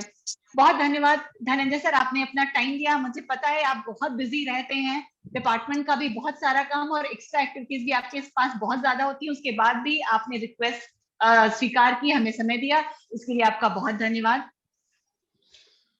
हमारी आज की जो सेकेंड रिसोर्स पर्सन है डॉक्टर राधना गुप्ता मैम, मुझे लगता है मैम शायद जुड़ चुकी हैं हम सबके साथ। तो बहुत समय न लेते हुए, क्योंकि मैम का भी पूरा एक लेक्चर होना है, बहुत समय न लेते हुए मैं सीधे आज के सेकंड लेक्चर के बारे में बात करूं। Doctor Radhana Gupta ma'am JSVN medical college के पीडियाट्रिक डिपार्टमेंट में एज अ क्लिनिकल साइकोलॉजिस्ट काम कर रही हैं, और अभी हाल ही में हम लोगों को मैम को सुनने का मौका मिला था, और बहुत शॉर्ट लेक्चर था क्योंकि टाइम की हम लोगों के पास कमी थी, पर उतनी ही समय में मैम ने पेरेंटिंग के बारे में इतनी अच्छी, इतनी खूबसूरत बातें बताई थी कि लगता है कि वाकई कितनी जरूरत है पेरेंट्स को डील किए जाने की। हम जब एडोलसेंस की, बच्चों की मेंटल हेल्थ की बात करते होते हैं, तो हम फोकस बच्चों पे करते हैं और हम पेरेंट्स को भूल जाते हैं, या बहुत कम छोटा सा हिस्सा हम पेरेंट्स को मानते हैं। पर शुरुआत तो पेरेंटिंग से ही होती है, और मैम का वो लेक्चर अचानक मुझे याद आ गया अभी मैम को इंट्रोड्यूस करते हुए। तो मैं बात कर रही थी मैम के बारे में। तो मैम जेएसवीएन मेडिकल कॉलेज में एज अ काउंसलर काम कर रही है। मैम बच्चों और एडोलसेंस पर बेसिक मैम का फोकस होता है, और मैम इनके असेसमेंट और काउंसलिंग, न सिर्फ काउंसलिंग बल्कि असेसमेंट पर भी बहुत फोकस करती है कि प्रॉपर असेसमेंट होना चाहिए उनकी मेंटल हेल्थ का, तभी हम काउंसलिंग की तरफ प्रॉपर तरीके से आगे बढ़ पाए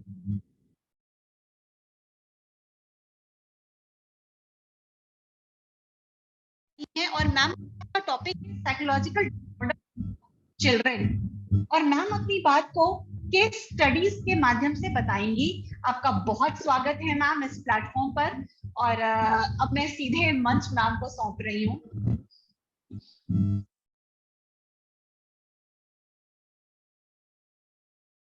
थैंक यू सीमा जी। आप सभी को मेरा नमस्कार। Am I audible? Yes madam, you are audible. जी ma'am. Am I audible? Yes ma'am. Community psychology association of India से जुड़े हुए हर पर्सन का बहुत बहुत आभार, बहुत बहुत धन्यवाद कि उन्होंने मुझे ये प्लेटफॉर्म दिया कि मैं इस प्लेटफॉर्म पे अपनी बात कह सकूं। तो सब सीनियर्स की ब्लेसिंग्स के साथ मैं अपने प्रेजेंटेशन शुरू करती हूँ। मुझे आज जो बात करनी है वो common psychological disorders of children पे बात करनी है। यूँ तो चाइल्डहुड को हमेशा केयरफ्री और ब्लेस्ड फेज ऑफ लाइफ माना जाता है, और मेरा प्रेजेंटेशन इससे कुछ इधर आपके सामने पिक्चर क्लियर करेगा। तो what are psychological disorders? Psychological disorders in children are generally defined as delays or disruptions in developing age, appropriate thinking, behavior, social skills, or regulations of emotion. These problems are distressing to children and disrupt their ability to function well at home, in a school, or in other social situations. Prevalence of psychological disorders. India is a home over 250 million adolescents between the ages of 10 and 19 who constitute 20% of the total population. It is estimated that about 9.8 million of Indians aged 13 to 17 years suffer from serious mental illness, which would be greater in number if the entire age of spectrum of childhood and adolescence is considered. The most common mental illness in adolescents are anxiety, mood, attention, and behavior disorders. Anxiety disorders affect around 5% of children. Depression affects around 5% of children. The prevalence of psychosomatic complaints in children and adolescents has been reported to be between 10 to 25%. Psychological disorders in children can be hard for parents to identify. As a result, many children who could benefit from treatment don't get the help they need. Children can develop the same mental health conditions as adults, but their symptoms may be different. Parents can play an important role in helping their children if they know the warning signs.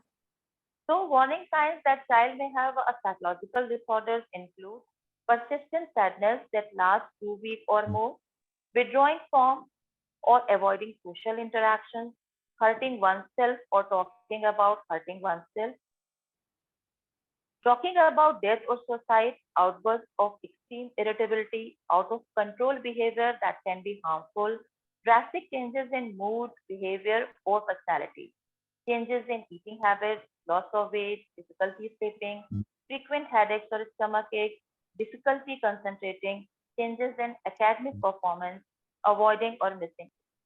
In short, अगर parents को अपने बच्चे में किसी भी तरह का drastic या सडन चेंज ऑब्जर्व कर रहे हैं, तो वो एक साइकोलॉजिकल डिस्ट्रेस का इंडिकेटर हो सकता है और शायद वही एक अलार्मिंग टाइम है जहां पर पेरेंट्स को उनकी मेंटल हेल्थ इश्यूज की तरफ ध्यान देना चाहिए.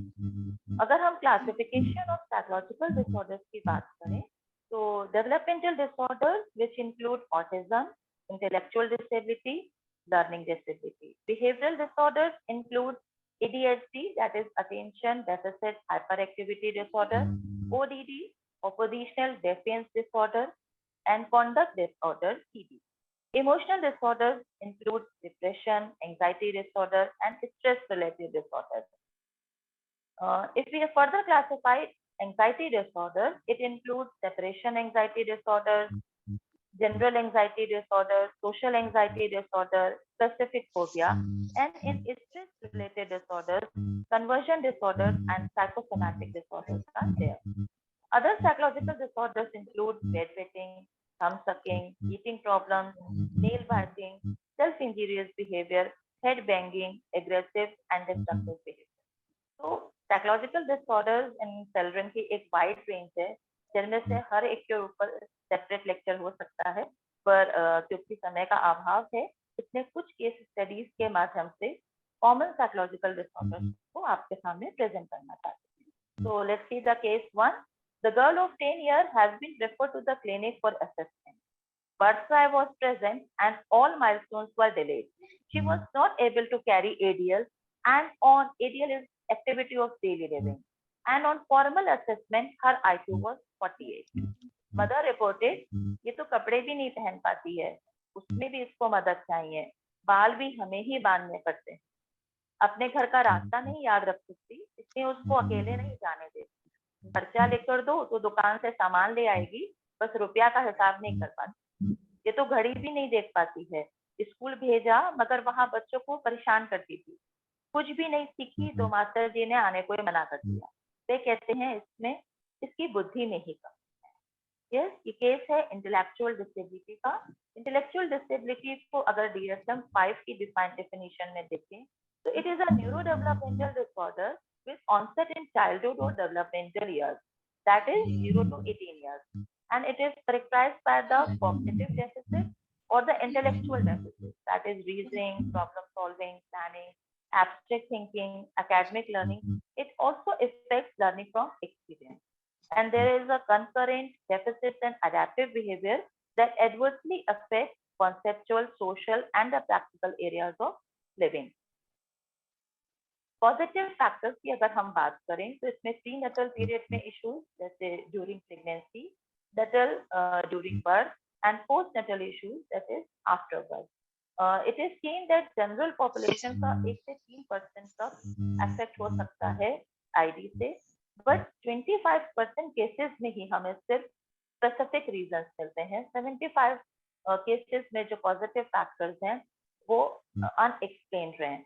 तो कुछ common factors हैं infections, chromosomal abnormalities, nutritional effects, toxin traumas, environmental and unexplained factors also.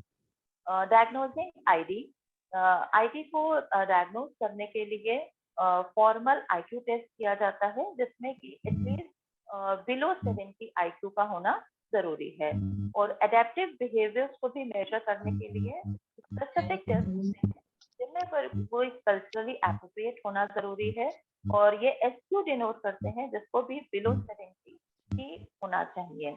DSM-5 lays greater emphasis on adaptive behavior functioning, which includes communication, social skills, and personal independence. Actually, DSM adaptive behavior functioning पे ज़्यादा emphasis इसलिए दे रहा है क्योंकि IQ को हम बढ़ा नहीं सकते, और IQ कभी भी लो होने के बावजूद भी अगर हम फंक्शन को अर्ली आइडेंटिफाई करें, अर्ली इंटरवेंशन दे सकें, तो चाइल्ड को हम फंक्शनल बना सकते हैं और उसको पर्सनल इंडिपेंडेंस की तरफ भी बढ़ा सकते हैं।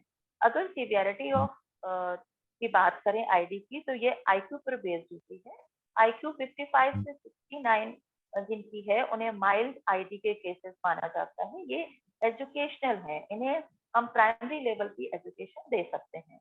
IQ 40 to 54 है, they are trainable, they are moderately intellectual disabled, इनको हम ट्रेन कर सकते हैं। और below 25 it is profound ID, and between 25 to 39 it is severe ID, which is only manageable. Intervention includes special education therapies like speech therapy, occupational therapy, physiotherapy, social skills and life skills training, and the most importantly parent counseling.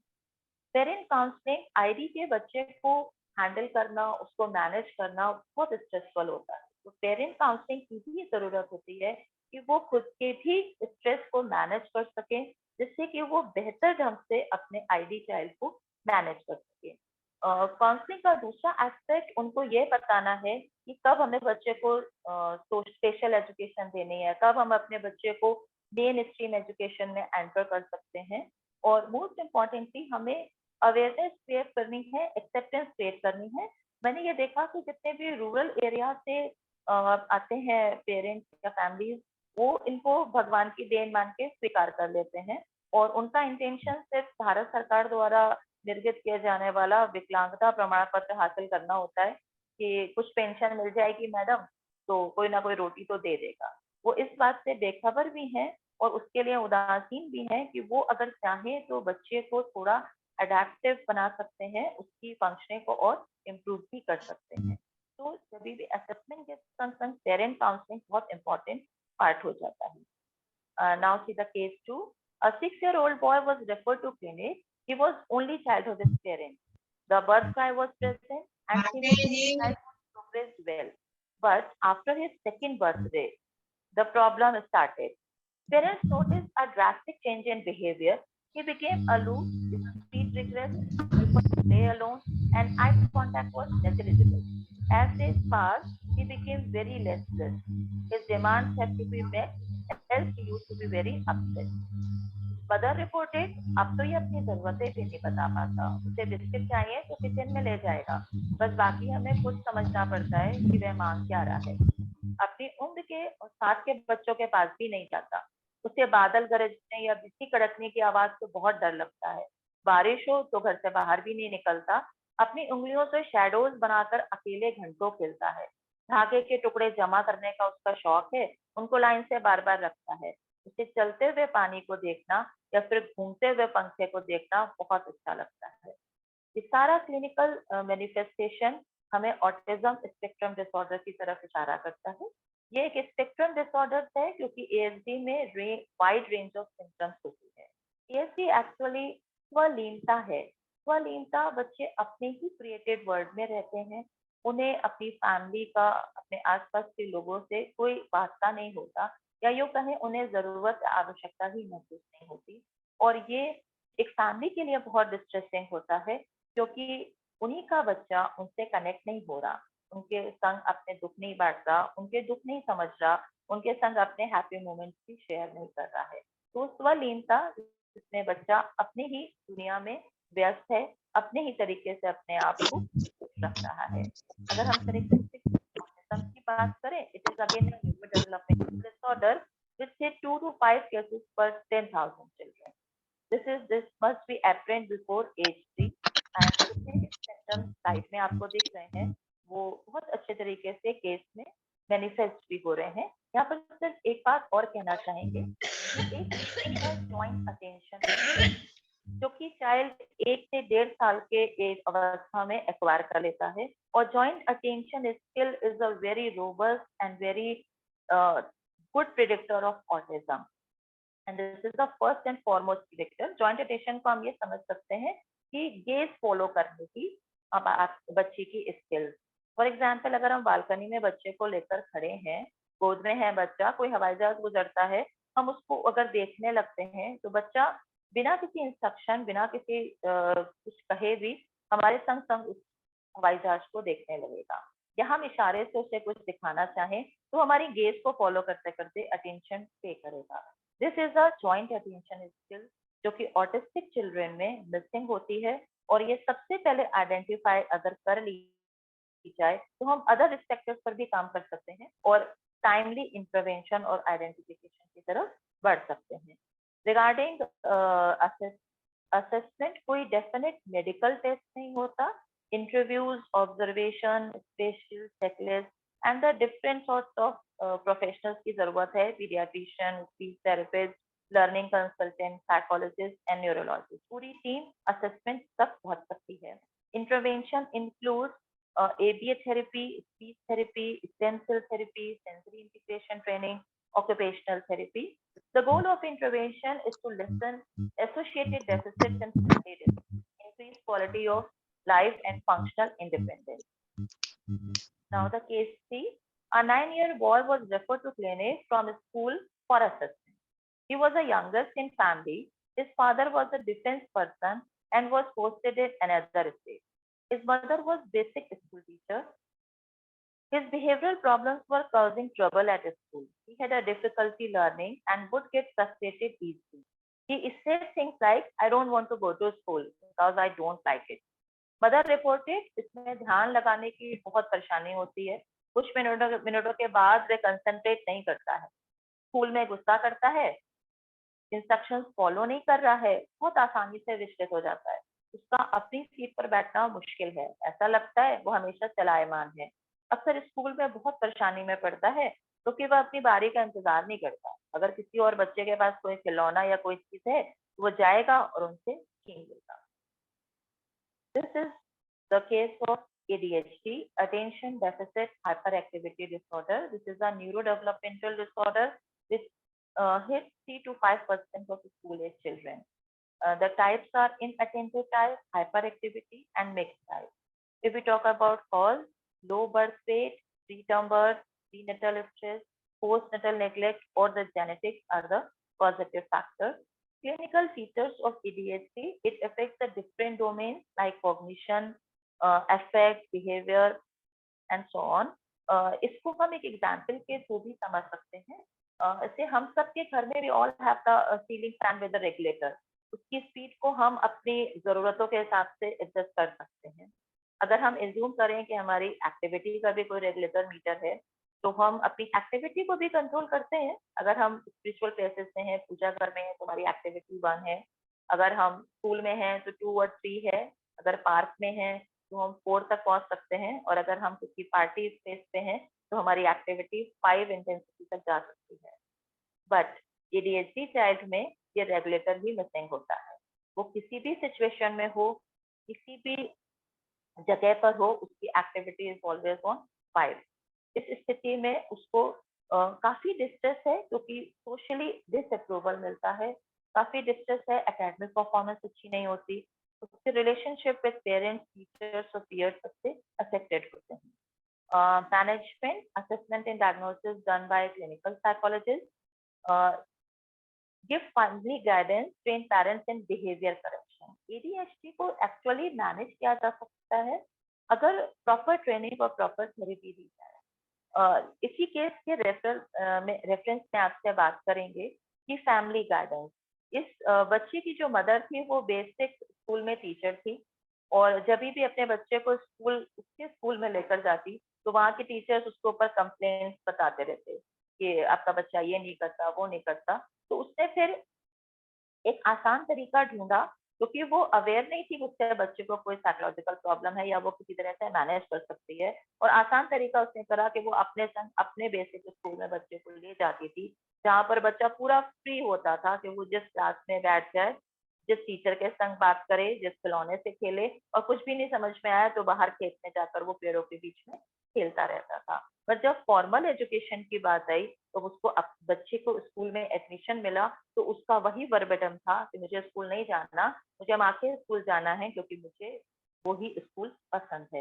तो family guidance and parents training, parents counselling is must, क्योंकि वो ये समझ पाए कि हाँ ये कोई एक इशू है, ये सिर्फ एक सामान्य शैतानी नहीं है जो कि समय के संग ठीक हो जाएगी, या कहते हैं चंचलता नहीं है, इसको हम प्रॉपर मैनेजमेंट भी कर सकते हैं। Now case 4, a 17-year-old girl was referred to child guidance clinic. She lived in a joint family in a village near Kanpur. She was the eldest of 5 siblings.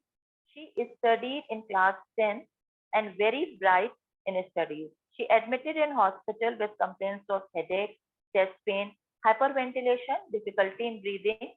Her reports of CT scan, chest X-ray and EEG were normal. The mother reported ये मन की थोड़ी कमजोर है, जल्दी ही बात का बुरा मान जाती है, उसको पढ़ना बहुत अच्छा लगता है, लेकिन परिवार के अन्य लोग उसकी पढ़ाई का विरोध करते हैं।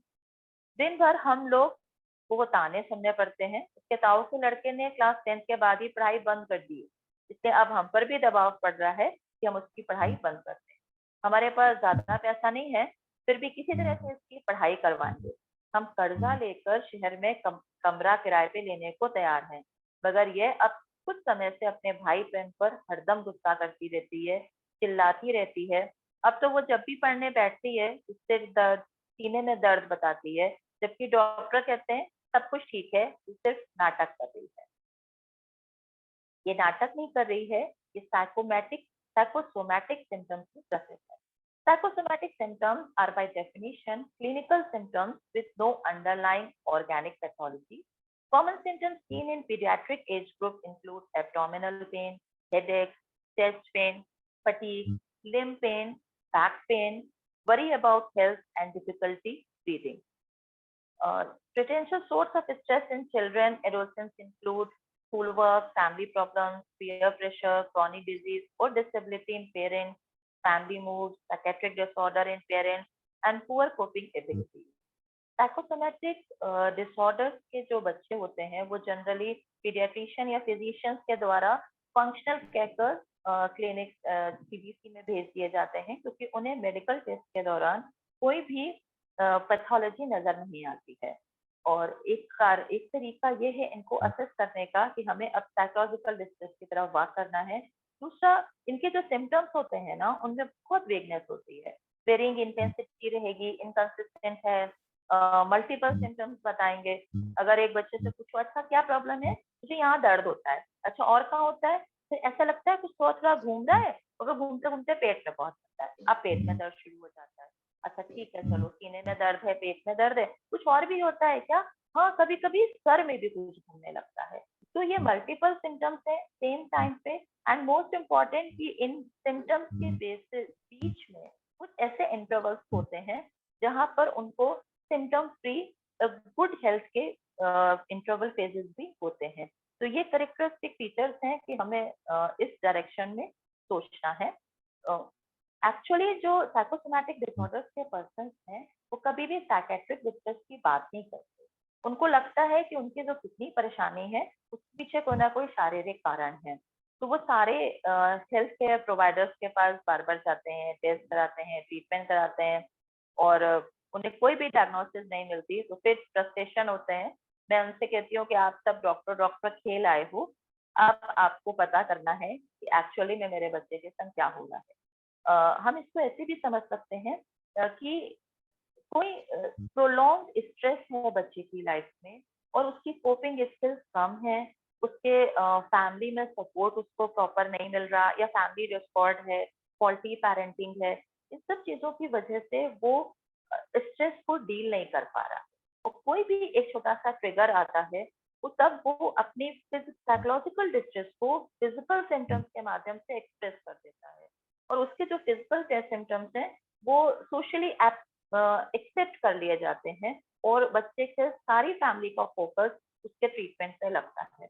अगर हम इस केस के रेफरेंस में देखें तो उस बच्ची के फाइनेंशियल स्टेटस थे, फैमिली जॉइंट फैमिली में उसे पूरी तरह से क्रिटिसिज्म मिल रहा था, उसे कोई सपोर्ट नहीं था, उसकी खुद की कोपिंग स्किल्स बहुत कम थी क्योंकि तभी वो फ्रस्ट्रेशन और एग्रेसिव हो रही थी अपने भाई बहन के संग, उनके साथ एडजस्ट नहीं कर रही थी। और जब माँ ने ये कहा कि हम कमरा किराए पे लेकर ले लेंगे तो उसको एक और प्रेशर आया कि अब मैं और खर्चा कराने वाली हूँ माँ का, और इसके साथ ही मुझे 10th में बहुत अच्छा परफॉर्म करना है। तो ये सारा प्रोलॉन्ग स्ट्रेस जब वो हैंडल नहीं कर पाई तब उसमें ये तरीका अपनाया कि इस तरह के फिजिकल सिम्टम्स के माध्यम से उसने अपने स्ट्रेस को हैंडल करा।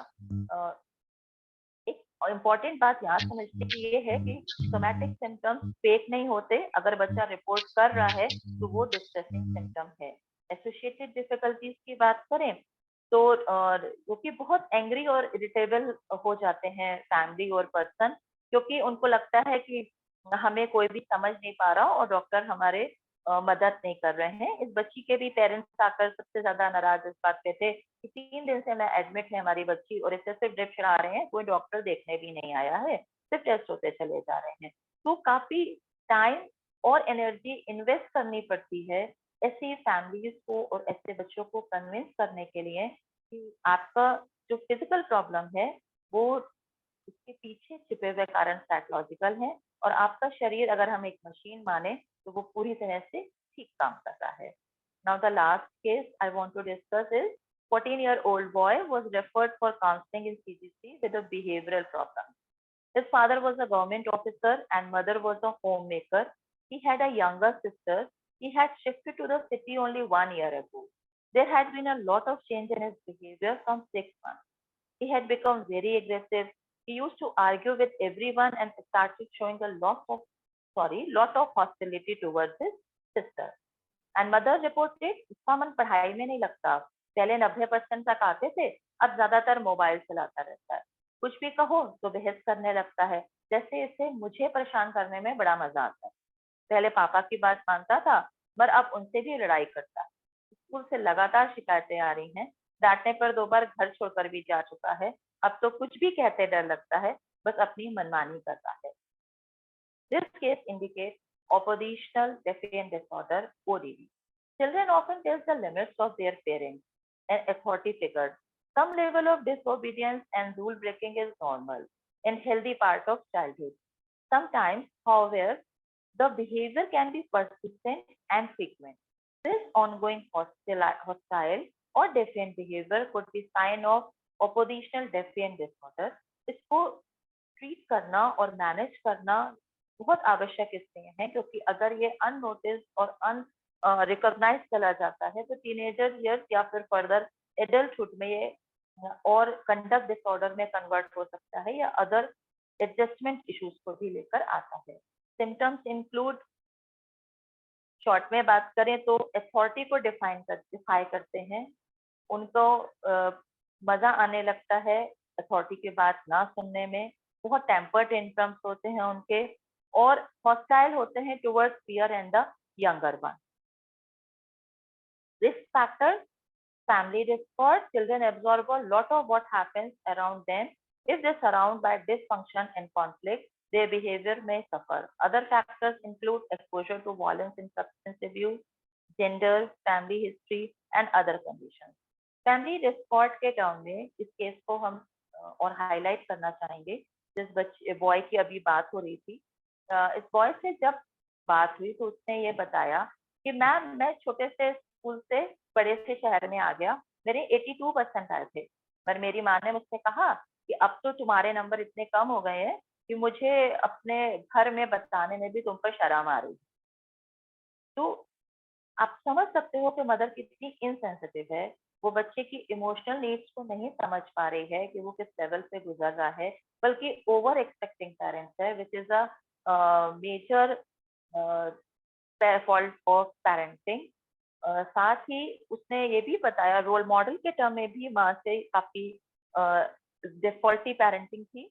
उसने बताया कि मम्मी और पापा के बीच में लड़ाई होती रहती है और मेरे घर छोड़ने की बात इन्होंने तो आपको बता दी, पर क्या इन्होंने कभी आपको ये बताया कि जब भी पापा से लड़ाई होती है तो ये घर छोड़कर गांव वाले घर में चली जाती हैं और 2-2 3-3 महीने वहीं रहती हैं और पापा हम लोग की टेक केयर करते हैं। तो फैमिली डिस्कॉर्ड अगर है, फैमिली डिसफंक्शनिंग है, तो फिर बच्चे को मुश्किल होता है एक स्ट्रेसर्स को हैंडल करना, और ये कॉन्फ्लिक्ट, ये स्ट्रेस उसको ओडीडी के रिस्क फैक्टर में कन्वर्ट भी कर सकता है, ले जा भी सकता है। So now, preventing mental health problems means starting in the earliest years of life to promote healthy social and emotional development, identify and address concern as soon as possible, and support those who surround young children. People with strong social emotional skills are better able to cope with everyday challenges and benefit academically, professionally, and socially. From effective problem solving and self-discipline, from impulse control to emotional management and more. SEL, social emotional learning, provides a foundation for positive long-term effects on kids, adults, and communities. Professor Saxena sir हमेशा social emotional learning, positive parenting, positive schooling और CASEL model की बात करते हैं। तो यही बात मैं भी कहना चाहूंगी कि सर का ये ग्रोथ मॉडल के जो जिक्र हमेशा करते हैं वो क्लिनिक मॉडल के लिए भी बहुत जरूरी है, क्योंकि अगर इसी तरह की सोशल इमोशनल लर्निंग हम बच्चों को दे पाए तो शायद हम कुछ साइकोलॉजिकल डिसऑर्डर्स को प्रिवेंट भी कर सकेंगे और मैनेजमेंट की तरफ बेहतर तरीके से आगे बढ़ सकेंगे। So there are some steps I want to share.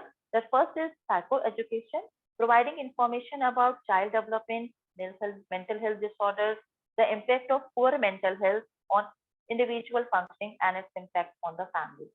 Skills training is required to improve problem solving, positive communication, relationships or parenting, or to reduce conflict and aggression. And some techniques for self-management of symptoms, including relaxation, cognitive restructuring, and identifying risk factors, help to strengthen partner relationships, build support networks, increase positive activities, and increase resilience in children. So thank you. This is all from my side. Thank you so much for patience.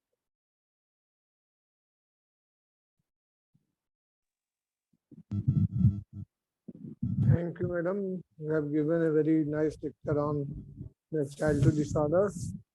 Now, session is open for this.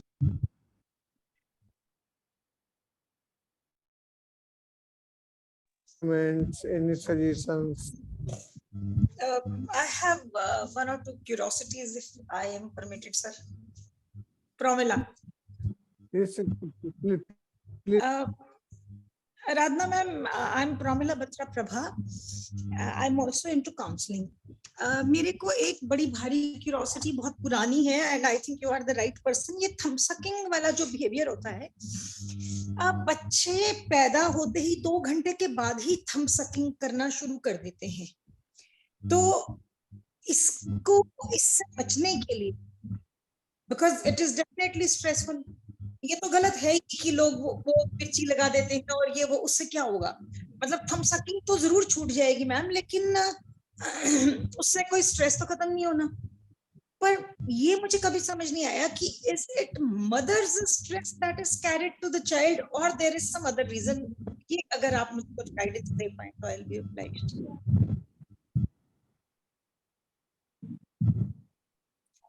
Ma'am आप sucking के case में 2 reasons देखते हैं, या तो bed का।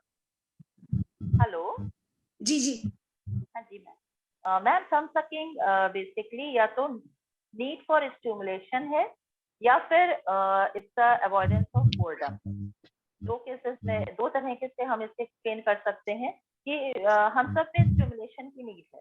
अगर हम बच्चे को, हमारे पास जब केसेस आते हैं तो हम उन्हें मोटिवेट करते हैं कि कुछ ऐसी एक्टिविटीज में आप उस बच्चे को इन्वॉल्व करें जहाँ पे उसके हैंड्स इन्वॉल्व हो, तो जो उसकी नीड फॉर स्टिमुलेशन है वो शायद सेटिस्फाई हो जाएगी और वो थंब सकिंग नहीं करेगा। दूसरे ऑब्जर्वेशन हम पेरेंट्स से मानते हैं कि अच्छा कौन से टाइम पे आपको लगता है कि ये थंब सकिंग ज्यादा कर रहा है, तो मैक्सिमम टाइम में ये होता है कि वो जब खाली बैठे हुए हैं, टीवी देख रहे हैं या कुछ ऐसा कर रहे हैं जहां पर वो पैसिव हैं, वहां पर वो इन चीजों को थंब सकिंग जैसी नेगेटिव बिहेवियर में इंडल्ज होते हैं। तो हमें ये रूल्ड आउट करना है द रीजन क्या है थंब सकिंग का। और अगर स्ट्रेस, मुझे लगता है कि थंब सकिंग इंडिविजुअल सिम्टम नहीं होता, अगर कहीं स्ट्रेस है तो फिर नेल बाइटिंग भी आ जाएगा उसके संग, हेयर प्लकिंग भी आएगा, बेड वेटिंग है जिसके बारे में आज बात नहीं कर पाए, बेड वेटिंग, ये सारी चीजें ज्यादा स्ट्रेस से रिलेटेड है। Thumb sucking is more related to avoidance of boredom और देन नीड फॉर। जी मैम, आई एम सॉरी, मेरी क्यूरियोसिटी अभी भी थोड़ी सी है। ये तो जो आपने बात करी ये ग्रोन अप चिल्ड्रन की है। मैं कहती हूँ कि right after 2 hours of birth I have seen children sucking their thumbs. तो वो उनको पैदा होते ही ये स्ट्रेस कहाँ से आ रहा है? क्या ड्यूरिंग प्रेगनेंसी मदर के स्ट्रेस का कोई इम्पैक्ट है या कोई और कारण है? ये मैम मेरा सवाल था मेनली। मैम ये भी हो सकता है कि मदर स्ट्रेस का भी ये मैनिफेस्टेशन हो, मगर शायद ये अगर हम देखें कि बच्चा जब सेंसेस कनेक्ट करता है वर्ड से, तो वो सबसे पहले ओरल सेंसेस के थ्रू कनेक्ट करता है। तो शायद ये चीजों को पहचानने का उसका तरीका है, अपनी ही बॉडी से ये कनेक्ट करने का तरीका है, और इसीलिए शायद वो थंब सकिंग में इंडल्ज है और इसको मैनेज कर सकते हैं without any anxiety, without any परेशान हुए। अगर मदर उसे होल्ड करके किसी तरह से हेल्प करे तो शायद ये धीरे धीरे खत्म होगा। और शायद मुझे लगता है कि इन्फेंट में जो थंब सकिंग है वो शायद नीड है अपने आसपास की चीजों को समझने। ठीक है मैम, बस मेरी एक यही क्यूरियोसिटी थी। और एक मेरे को ये लगता है कि बहुत सारे बच्चे ऑपोजिशनल डिफाइंट डिसऑर्डर से सफर नहीं कर रहे। आप प्लीज इस पे जरूर कमेंट करें। और वो एक्चुअली में, क्योंकि आपने फॉल्टी पेरेंटिंग एक वर्ड यूज किया जिसके बारे में सक्सेना सर भी हमेशा बात करते हैं, बहुत सारे लोग बात करते हैं, तो मुझे बड़ी बारी ये लगता है कि ये सिम्टम्स तो हैं लेकिन पेरेंट्स वाकई में इतना तंग करते हैं और बच्चे इतने जीनियस हैं कि 98.8 परसेंटाइल जैसा उनका रैंक होता है even when they are grown up, लेकिन पेरेंट्स जो है वो वाकई में चैन लेने ही नहीं देते। पर मैम सिम्टम्स तो वही वाले आ जाते हैं, तो क्या हम इनको भी पेशेंट कैटेगरी में लाएंगे मैम? सॉल्यूशन सेम है, काउंसलिंग मेथड सेम रहेगा, वो मेरे को अंडरस्टैंडिंग है, लेकिन should I put them under this label और I should not put them under this label? ये मेरी सेकंड क्यूरियोसिटी है। बस उसके बाद एक शायद क्वेश्चन किसी और ने लिखा था। आवाज गई। अब एक्चुअली आपकी बात बिल्कुल सही है कि फॉल्ट ये इस तरह के जो हेलो, हाँ जी, आप सुन पा रहे हैं ना?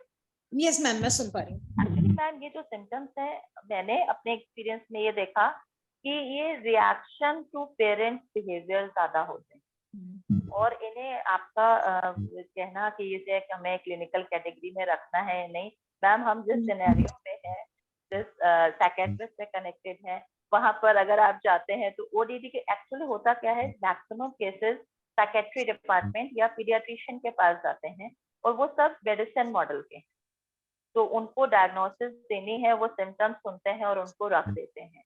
ये सिम्टम उनका way of treating the patient है, मगर कोई जरूरी नहीं है कि हम हमेशा उन्हें डायग्नोसिंग कैटेगरी दें।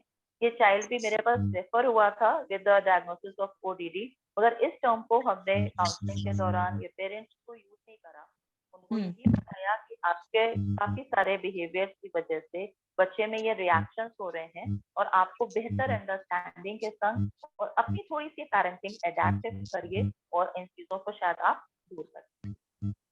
ठीक है ma'am, thank you so much, thanks a lot, it's been a wonderful lecture, no doubt दोनों लेक्चर्स आज बहुत अच्छे थे, थैंक यू मैम।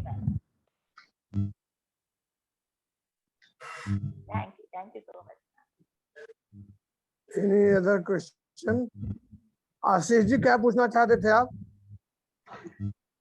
मैम मेरा एक क्वेश्चन ये था कि जैसे आपने उसमें स्टेम सेल थेरेपी का पॉइंट रखा था, तो अभी एक्चुअली कुछ दिन पहले हम एक डिबेट देख रहे थे, एक CWSN ग्रुप था, वहाँ पर बहुत सारे साइकोलॉजिस्ट इसमें कुछ फेवर में थे, कुछ अगेंस्ट में थे। उन्होंने बोला कि जितने भी बच्चों ने अभी तक स्टेम सेल थेरेपी कराई है, किसी पे भी उसका बहुत से रिजल्ट्स नहीं देखने को मिले। तो क्या वाकई में ये उतनी इफेक्टिव नहीं है या क्या है इसका मतलब रोल?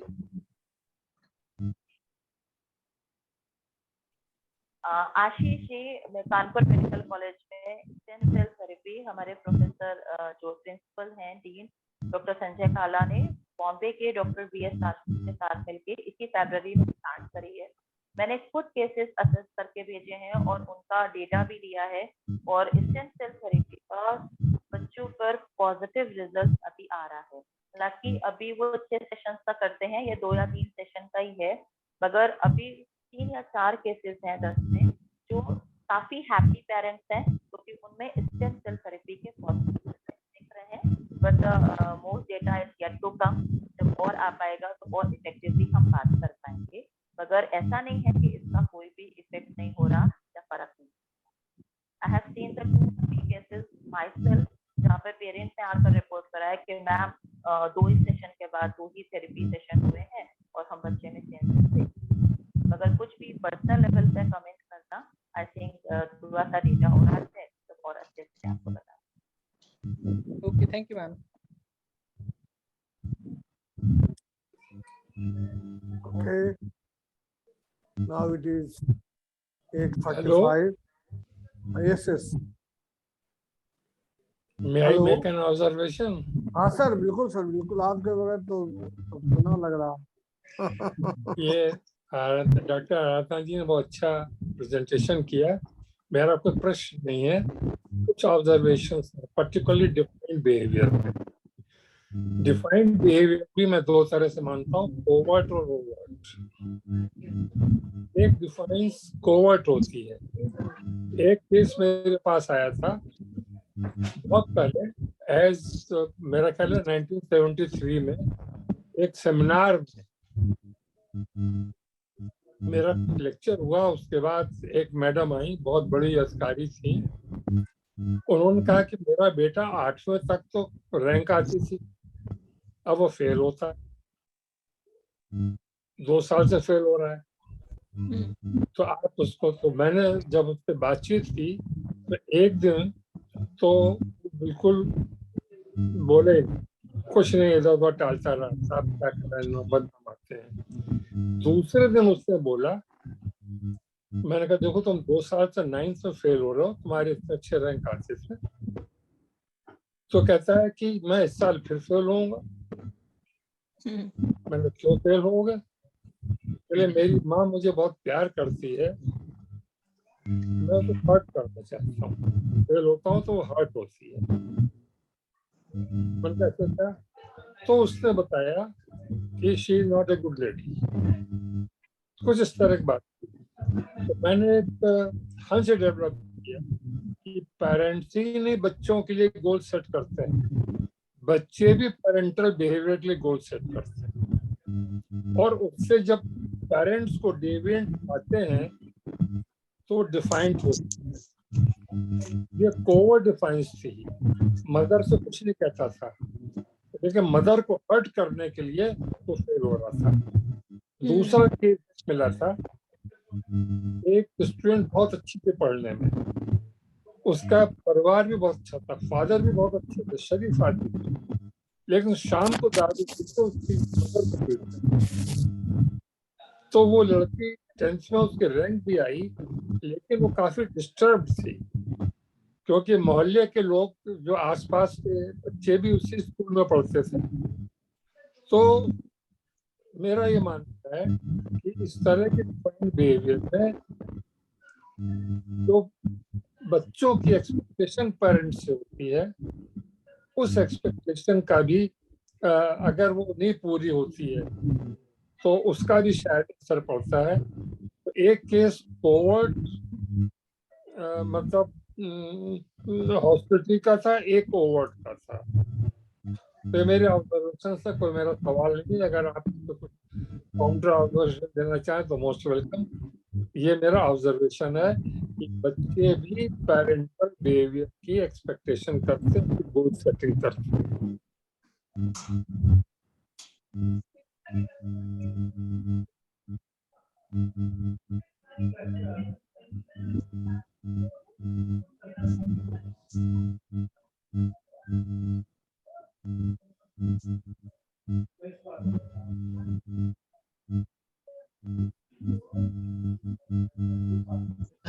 किसी और का कोई सवाल या observation?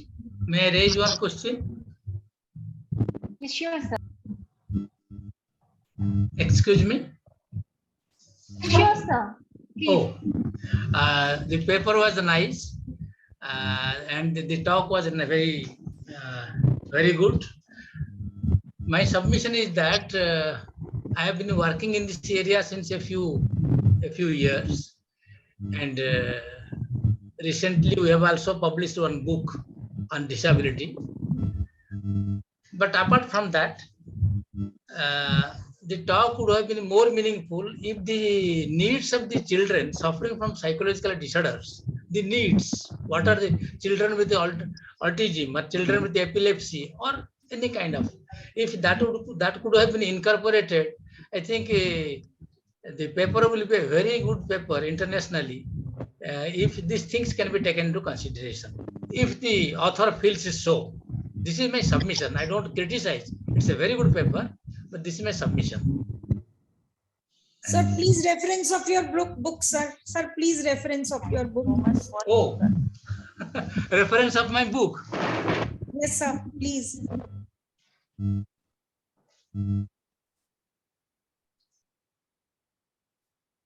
Psychology of Disability. It's under this title. Thank you, sir. Thank you. Madam, if you can send me your address, I can spend you as I have received a very limited number of copies. I can send one spare copy for your for your perusal. So that's so nice. I will definitely, sir. I will definitely. My number is available in the group 94373053008. And with the permission of Professor Saxena, I have sent one copy to him, and I hope Professor Ramjilal might have get one copy. Yes, sir, I have received. This is the book. Sure, sir. Thank you. And this is published. Yes, please. Madam, I will send the number of Dr. Professor G.K. Nanda. I will send you. No. This is a group discussion, and Madam presented a very nice paper.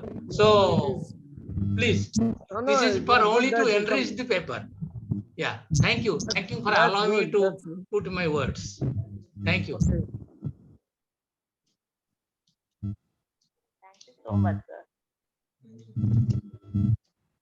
Sir आपके suggestions को ध्यान में रखते हुए जरूर ये चीजें incorporate करेंगे, और सर आपकी एक बुक की कॉपी हमें भी चाहिए.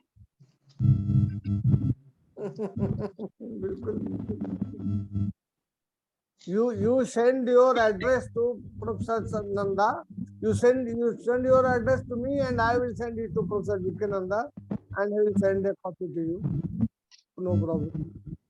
एक काम और हो सकता है, सीमा जी को बोलिए एक कॉपी. सीमा कुशीनगर हमको हमारा काफी जाने पहचान जगह है, काफी हमें गए वहाँ. When Amarnath ji was there, I had been to Kushinagar. Okay, सीमा जी अगर उनका पता मिले तो उनका पास भी ये जी सर, कॉपी हम जी सर बिल्कुल विल बी हाईली ऑब्लाइज्ड. हम चाहेंगे, और सर मैंने फेसबुक पर कई जगह देखा भी था, और मेरे दिमाग में भी था कि मैं लाल सर से बात करूंगी कि सर अगर एक कॉपी हम लोगों को मिल जाए उस बुक की. Sir thank you so much. I will please send your postal address. I will send it. Okay. Sure, sir. Amarnath Tripathi sir का नंबर नोट करें सर. जी आप उनको, कुशीनगर से. चलिए मैं उनको व्हाट्सएप कर दूंगा.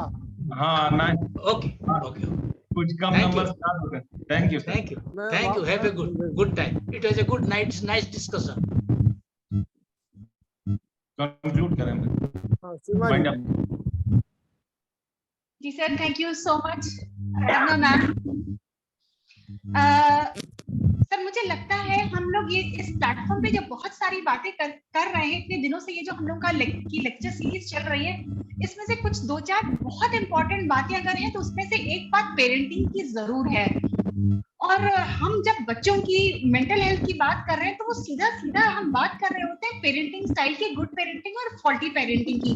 तो अगर कम्युनिटी साइकोलॉजी का ये फोरम कुछ ऐसा प्लान करे, कुछ ऐसा मॉड्यूल तैयार करे कि स्कूल्स में जाकर के, कम्युनिटीज में जाकर के हम लोग पेरेंटिंग स्टाइल के बारे में पेरेंट्स को थोड़ा अवेयर कर पाए, क्योंकि हम जब तक पेरेंट्स को अच्छी पेरेंटिंग नहीं बताएंगे तब तक कि जो एडोलेसेंस की और चाइल्डहुड के टाइम की प्रॉब्लम्स हैं ये परसिस्ट करेंगी। तो हम सिर्फ एक हिस्से पे ध्यान देंगे और जो रूट कॉज है वहां तक नहीं जाएंगे तो हम अपनी सोसाइटी से एडोलेसेंस की प्रॉब्लम्स को दूर नहीं कर पाएंगे। और अभी 2-4 स्कूल्स में इधर मेरा जाना हुआ है और अपने एक्सपीरियंस में भी मैंने ये देखा है कि बच्चों की सबसे बड़ी शिकायत यही होती है कि पेरेंट्स उनको समझते नहीं है, पेरेंट्स उनकी बात को अपने चश्मे से देखने की कोशिश करते हैं, उनकी शेयरिंग धीरे धीरे कम होने लगती है, तो एक गैप होने लगता है पेरेंट और चाइल्ड के बीच में, और ये गैप बहुत सारी प्रॉब्लम्स को फिर शुरू करने लगता है।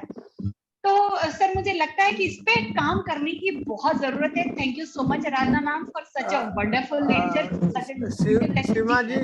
सीमा जी एक बात कहना चाहूंगा कि इस इशू पर 4 लोग हैं कम्युनिटी साइकोलॉजी एसोसिएशन के, जो लोग की दक्ष है, जो कुछ कर सकते हैं, जो आपको गाइडलाइन दे सकते हैं। प्रोफेसर एनके सक्सेना साहब, रुमिला बत्रा मैम, मधु अस्थाना मैम और प्रोफेसर अमरनाथ का, ये 4 लोग ऐसे हैं जो पेरेंटिंग की, पॉजिटिव पेरेंटिंग की भी बात करते हैं। तो हम तो चाहेंगे कि ये लोग कुछ ऐसा मॉड्यूल बना करके हम लोगों को दे, ताकि हम लोग इसे फील्ड में, हम लोग कम्युनिटी में जाकर इम्प्लीमेंट कर सके। अब हम इन लोगों से प्रयास करेंगे, इन लोगों से कांटेक्ट करके और इन लोगों को हम लोग कुछ ऐसा कुछ करें। चलिए, थैंक यू, आगे जी चलिए। Sir, thank you. जी sir, thank you so much. Thank you so much Aradhana ma'am. और हमें लगता है कि अगर हम लोग ये छोटी छोटी सी बातों का ध्यान रखें तो अपने एडोलेसेंट्स को अच्छा गाइडेंस दे सकते हैं। इसी के साथ हम आज का अपना ये लेक्चर हम लोग खत्म कर रहे हैं। कल फिर 2 लेक्चर्स होने हैं, सलोनी मैम के और निधि मैम के, सलोनी प्रिया मैम के और निधि मैम के। तो कल फिर हम लोग 7 बजे इस प्लेटफॉर्म पे, टाइम से 7 बजे इस प्लेटफॉर्म पे जुड़े। आप सबका बहुत धन्यवाद इतना टाइम देने के लिए और हम सबसे जुड़ने के लिए। Thank you so much. Thank you. नमस्कार, शुभ रात्रि। थैंक यू सबको धन्यवाद, सबको बहुत बहुत आभार। Thank you everyone, thank you so much.